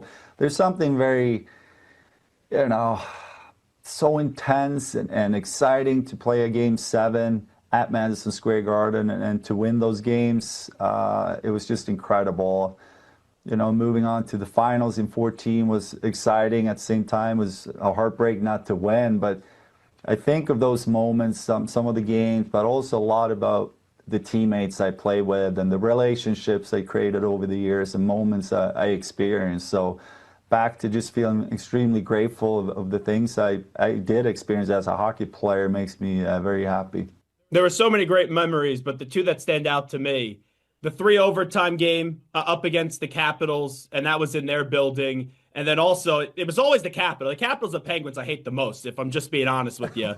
But then also against the Capitals, that Game 5 where Richards put the puck in the net with 7 or 8 seconds to go, and then you guys go on to win it overtime. Or even when you were skating to the bench against the Capitals in a Game 5, and they put the puck in, and we got to continue that series. Those are some for me that just really stand out. Yeah, you have a good memory, better than my memory, but I do remember a lot of great moments and games against the Capitals and the Penguins, that's for sure. All right, before we let you run, we'll get back to the message in just a second, but current message to this Rangers group. I know you watch Igor a lot. You're in the building a ton. The team's not scoring at home right now. It's a rough stretch to start the season, but there's a lot of season left. So what would Hendrik Lundqvist's message be to this Rangers group with Mike Sullivan now back in the fold? Well, I like their structure. I think they're playing with a lot more structure than last year. That's going to win them a lot of games. It's been a strange start because they've been playing so well on the road, getting great results on the road so far, no wins at home. So obviously that needs to change because there's no better feeling than to win in front of your own fans. And I hope that could change starting on Saturday. But you look at all the parts when you break it down, goaltending, special teams, defense, forwards. It's a great mix of players, great energy, and they're great coached by Sullivan. So I do believe in them. I think it's going to turn around here at home, and they're going to start, building that confidence that they need in front of their own fans. Doc, in closing, just in 30 seconds or less, if people are just tuning in and you want to have them take away one thing from this conversation, what is it? I think the main thing is to advocate for yourself. So, if you're a patient with ongoing chest pain that sounds like it might be pericarditis, speak to your doctor about getting diagnosed and treated. And if you have questions, go to www.lifedisrupted.com to learn more. And then Hendrik Lundqvist, one last one for you, just putting back on the hockey cap. 900th goal for Alexander Ovechkin the other night. We know last year he broke the Gretzky record, which I never thought would ever be broken, like many people. You had so many great battles against Ovi. To still see him doing it at this age, it's got to be unbelievable, right? Yeah, it's great to watch. He's been a great ambassador for the game for so long, and the way he broke the record last year was incredible. Over 40 goals, and he missed part of the season with a broken leg. It just shows what type of warrior he is and what type of elite player he really is. So it was great to watch last night, breaking 900, to your point. I don't think anybody saw that coming 10 years ago, but here we are. It's remarkable. Well, Doc and Hank, really appreciate it. Good luck, good health. Thank you so much for both coming on today. Thank you so much. And there you go. This portion of the show is brought to you by Ethos Life, the easy way to get life insurance in 10 minutes, up to $2 million in coverage with no medical exam, just a few health questions. Get your free quote at checkethos.com.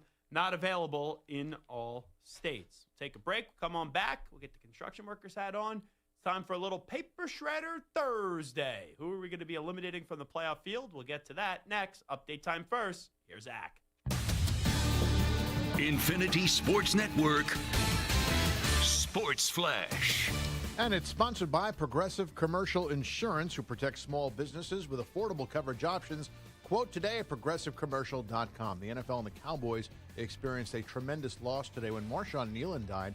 The cause of death, a self-inflicted gunshot wound after he had been involved in a chase with police. Nealon was a second-round pick in 2024 and just last Monday night had recovered a blocked punt in the end zone for a Cowboys touchdown. And today he is tragically gone. The Raiders and Broncos renew their AFC West rivalry tonight in Denver. The Broncos, the class of the division at 7-2, riding a 6-game winning streak, but quarterback Bo Nix said they haven't gotten a big head over their surge. The offense has been solid, but the defense has been terrific and ranked number 1 in the NFL. Dre Greenlaw has looked sharp in his return from injury and suspension. The Colts have ruled out DeForest Buckner for this weekend overseas with a neck injury. Luke Fickell got the vote of confidence from Wisconsin AD Chris McIntosh, who said the Badgers head coach will return. The Padres are hiring former reliever Craig Stammen as their new manager, and Paul DePodesta is reportedly leaving the Cleveland Browns to return to baseball as the head of baseball operations for the Colorado Rockies. I'm Rich Ackerman. Hey, like us on Facebook. Our handle is INF Sportsnet. That's INF Sportsnet for our Facebook page. This is the Infinity Sports Network.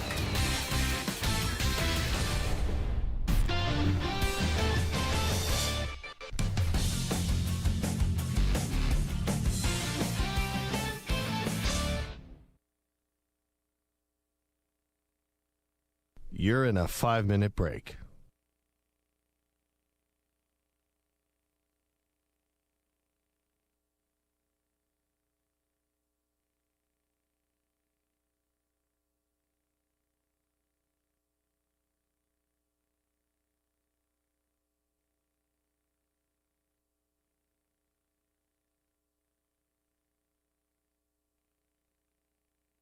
Four minutes, 30 seconds remaining.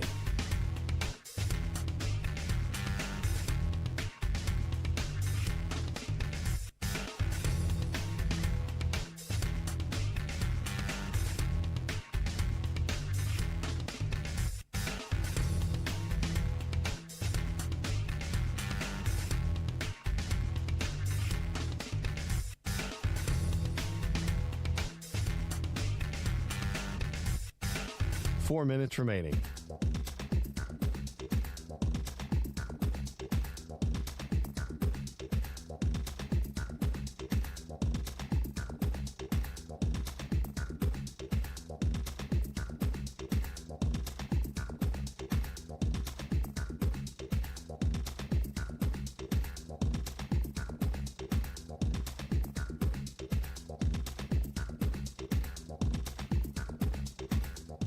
Three minutes, 30 seconds remaining.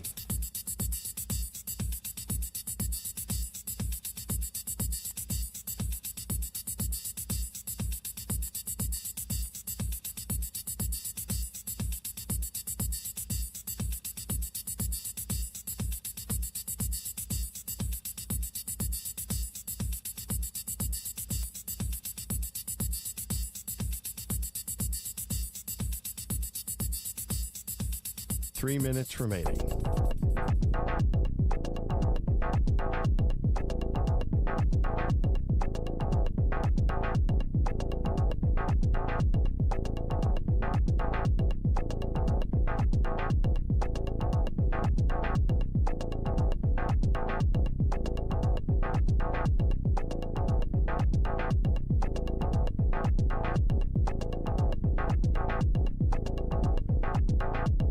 Two minutes, 30 seconds remaining.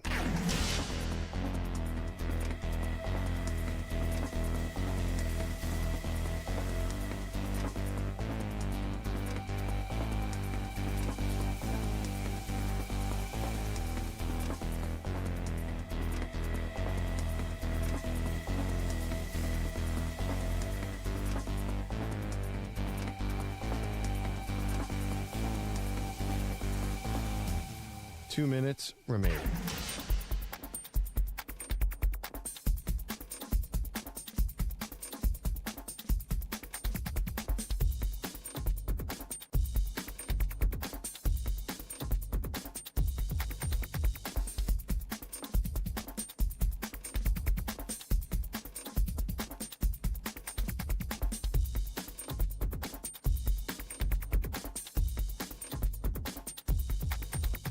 1 minute, 30 seconds remaining.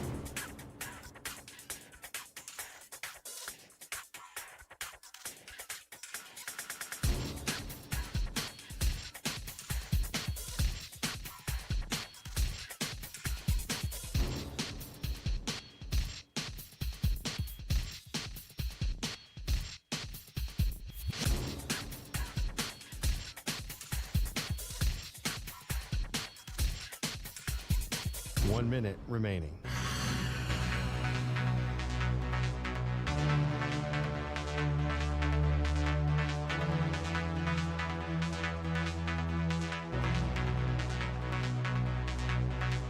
.45 seconds remaining.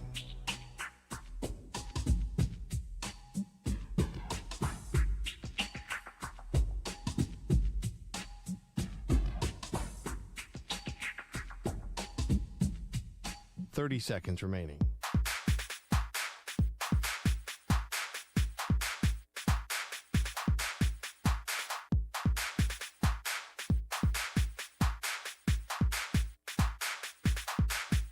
.15 seconds.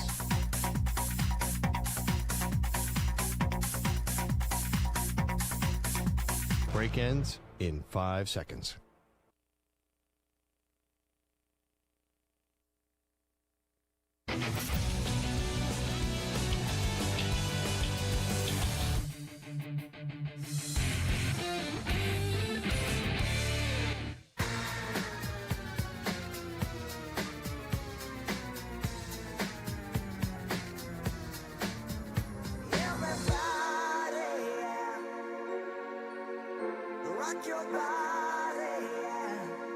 Hey, this is Howie. And this is Nick. From the Backstreet Boys. And you're listening to the Zach Gelb Show. And guess what? Zach is back. All right. He's live. He's nationwide. This is the Zach Gelb Show. Oh, my God, we're back again. All righty, welcome back in. Zach Gelb Show right here on the Infinity Sports Network. I got my hat on. I got my paper shredder next to me. I feel like I got to lower the chair a little bit. I feel like I'm tall up. Hold on, let's get lower. No, I think that I'm too low there. Hold on, let's rise it back up. Let's rise it back up. Let's rise it back up. And then we got to lower it down a little bit. Just lower down. I think we're good. I think we're good. One more. Is this too much? Yeah, I think that works. Yeah, I'm still in range of my paper shredder. But anyway, it is a Thursday. We got to shred some teams. We got to eliminate them from the playoff field. How we do this first, all 32 teams. The first cut line is the postseason. Once you think you're out of the postseason, and we have all the teams that we could see that are going to make the postseason this year, then we get to which teams we could see get to the Super Bowl. By the end of this, we expect 3 from the AFC, 3 from the NFC, and one of those teams will be going to the Super Bowl from the AFC. One of those teams will be going to the Super Bowl from the NFC, and the Super Bowl this year will be in Santa Clara. Already shredded. Dolphins, Jets. We also do have the New York Giants. We also do have... Samter, you're killing me here. You were so proactive on this that you already shredded the teams on the document that we're shredding this week. So real quickly, I have to now just take a glance at this.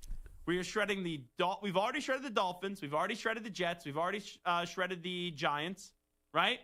Correct. If you see a 9 next to them, we shredded the Browns, the Titans, the Saints, and the Raiders. Gotcha. And that is it. Okay. Just making sure. I was going to my document, and my document in the last break didn't have them updated, and then I'm looking at there. I'm like, oh, these are some teams that we're shredding today. Anyway, without further ado, I always love live radio like that, let me tell you. That's what wins us the Marconis, baby. That's what wins us the Marconis, baby. Let's get to the paper shredder on a Thursday. Stu music. All righty. First team up. I thought this team was going to miss the postseason before the season started. Now their quarterback is hurt. We go to the Washington Commanders. The Commanders are sitting there at 3-6 on the season, and because Dan Quinn was a big dummy and elected to leave Jaden Daniels in the game for way too long, he now has a dislocated elbow. So they're 3-6. They don't have their quarterback. They still have the Lions on the schedule. They still have to play the Broncos, the Vikings, the Eagles twice, and some other teams as well. This is it for the Commanders. we send them to the paper shredder. Come on! This early? Wow. Just to start off week 10, we say goodbye to the Commanders. They were in the Final Four last year. They play the Lions this week. They're an 8.5-point favorite, the Detroit Lions. Next up, is this team maybe going on a run? That is the question. The Pittsburgh Steelers are 5-3. The Baltimore Ravens, the team next up on the list, they are 3-5. One more loss. Maybe we look at them differently. But for now, when you just beat the Bears and the Dolphins and you still have to play the Vikings, the Browns, the Jets, the Bengals, the Steelers, and the Bengals, those are your next 6 games before you end the season with the Patriots, Packers, and Steelers, where it gets tough. You still have a chance. You still are alive. Lamar Jackson is back. We'll see how far you could thrive for. Ravens not getting shredded. Oh, next up, the Atlanta Falcons. Rise up! Well, ever since they did rise up against the Buffalo Bills, they are 0-3. Drake London continues to be a beast. The Patriots found a way to slow down Bijan Robinson, but the Patriots have been great up against the run this year. I almost should shred the Falcons. And I look at that division. I know the Bucs have been injured, but they're 6-2. Carolina, surprisingly, is 5-4. But because of the talent, even though I don't believe in their bozo of a coach, but because of the talent on both sides of the ball, I will let the Atlanta Falcons live to see another week. The Atlanta Falcons, they do have coming up this weekend across the pond. They do have the Indianapolis Colts. 9:30 a.m. Eastern Time start time. Isn't that wonderful? NFL loves us fans here. All righty. We go to our next team. Let's shuffle the deck here. Our next team are the Cincinnati Bengals. You look back at that game against the Bears. They were down 14 with 2 minutes to go, Cincinnati. 14 effing points with 2 minutes to go. They score a touchdown, get the 2, right? They score another touchdown. They are up by a point. Now, there's about 50-something seconds to go. It doesn't mean you're going to win the game, but at least make a long field goal attempt for the Bears and have the Bears make a tough kick when the Bears can't really kick field goals, historically. And you allow Colston Loveland to bounce off a defender and then scamper into the end zone 35 yards down the field? Cincinnati, your offense is good. Joe Flacco's been good. Jamar Chase, Chase Brown, T. Higgins, right? You got Andre Yosivash from Princeton. But that defense sucks. And I don't care if the AFC North is still up for grabs. They're 3-6, the Bengals. The Steelers are 5-3. The Ravens are trending in a better direction.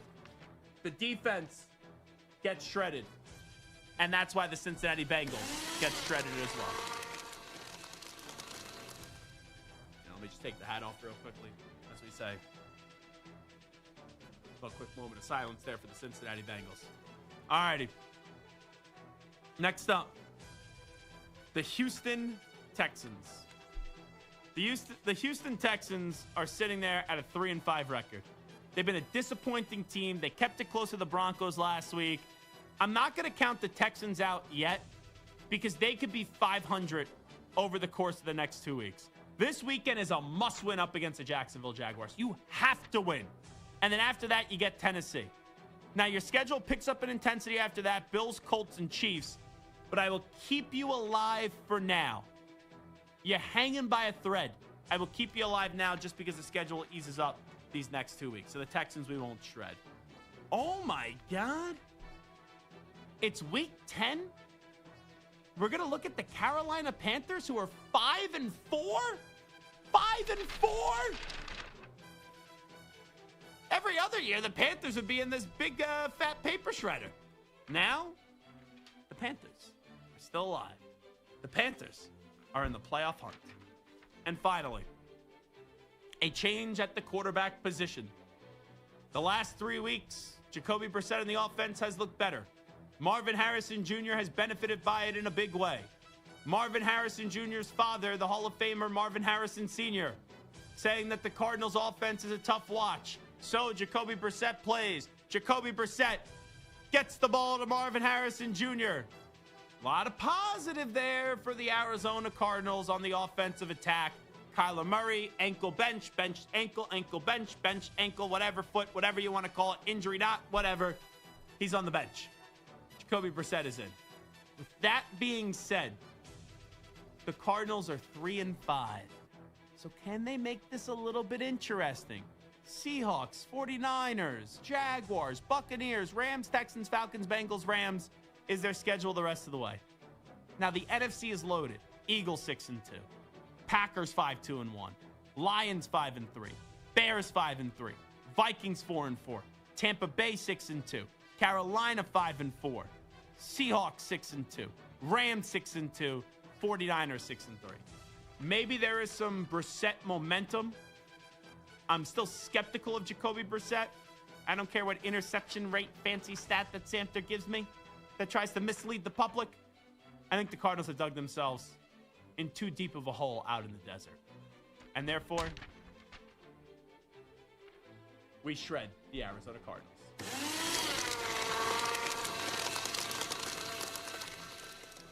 And that will do it for a Paper Shredder Thursday on the Zach Gelb Show right here on the Infinity Sports Network. So we shredded this week the Commanders, the Bengals, and the Arizona Cardinals. So that leads us now to our update, which I think I could do in a clean way here, unlike the sloppy way that we started this segment.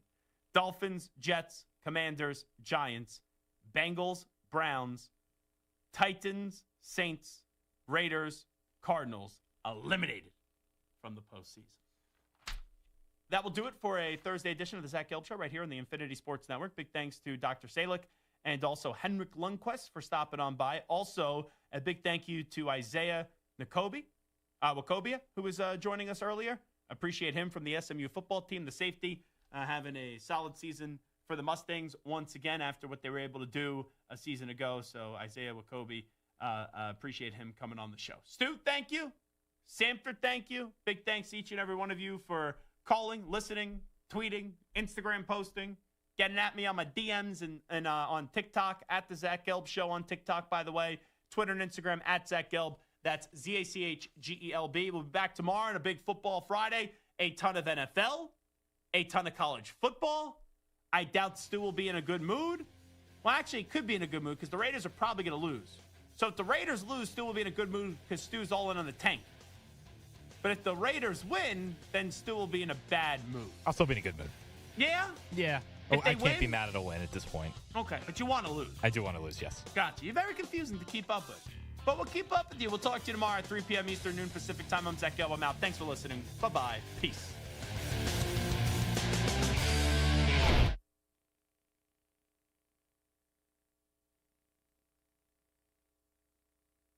You're in a 5-minute break.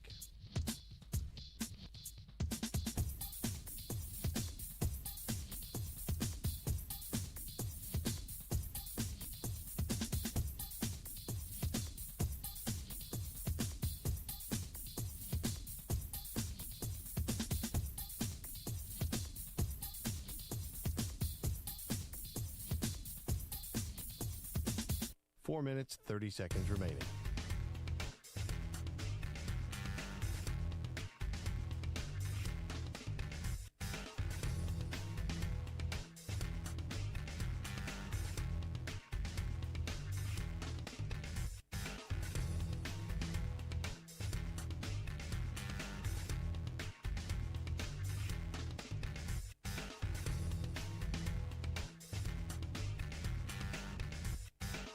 Four minutes remaining.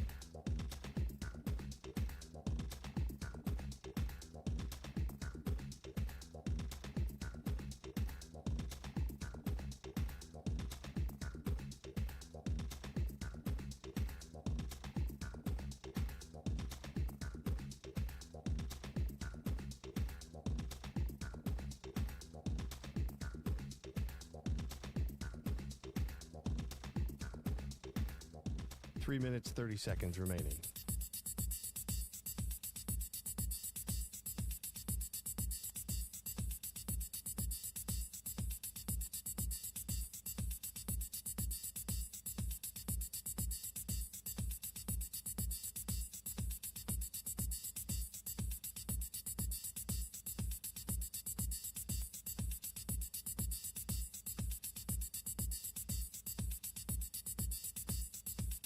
3 minutes remaining.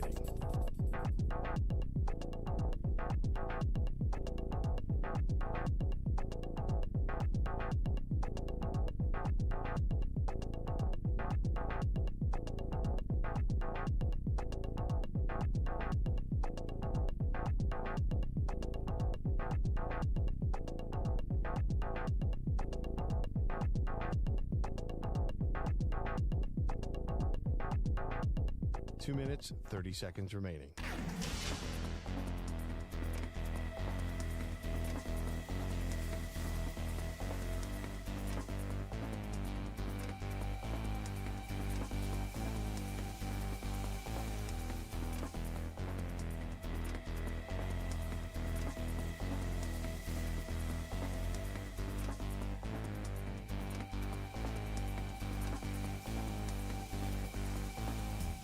Two minutes remaining.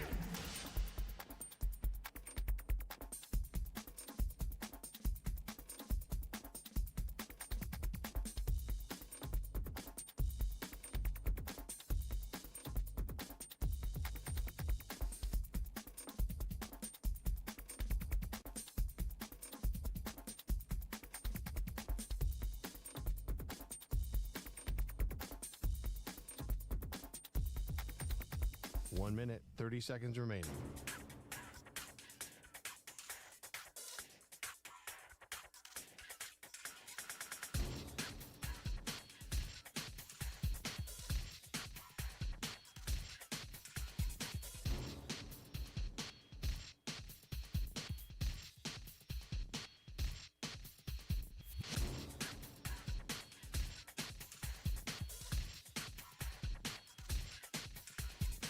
One minute remaining.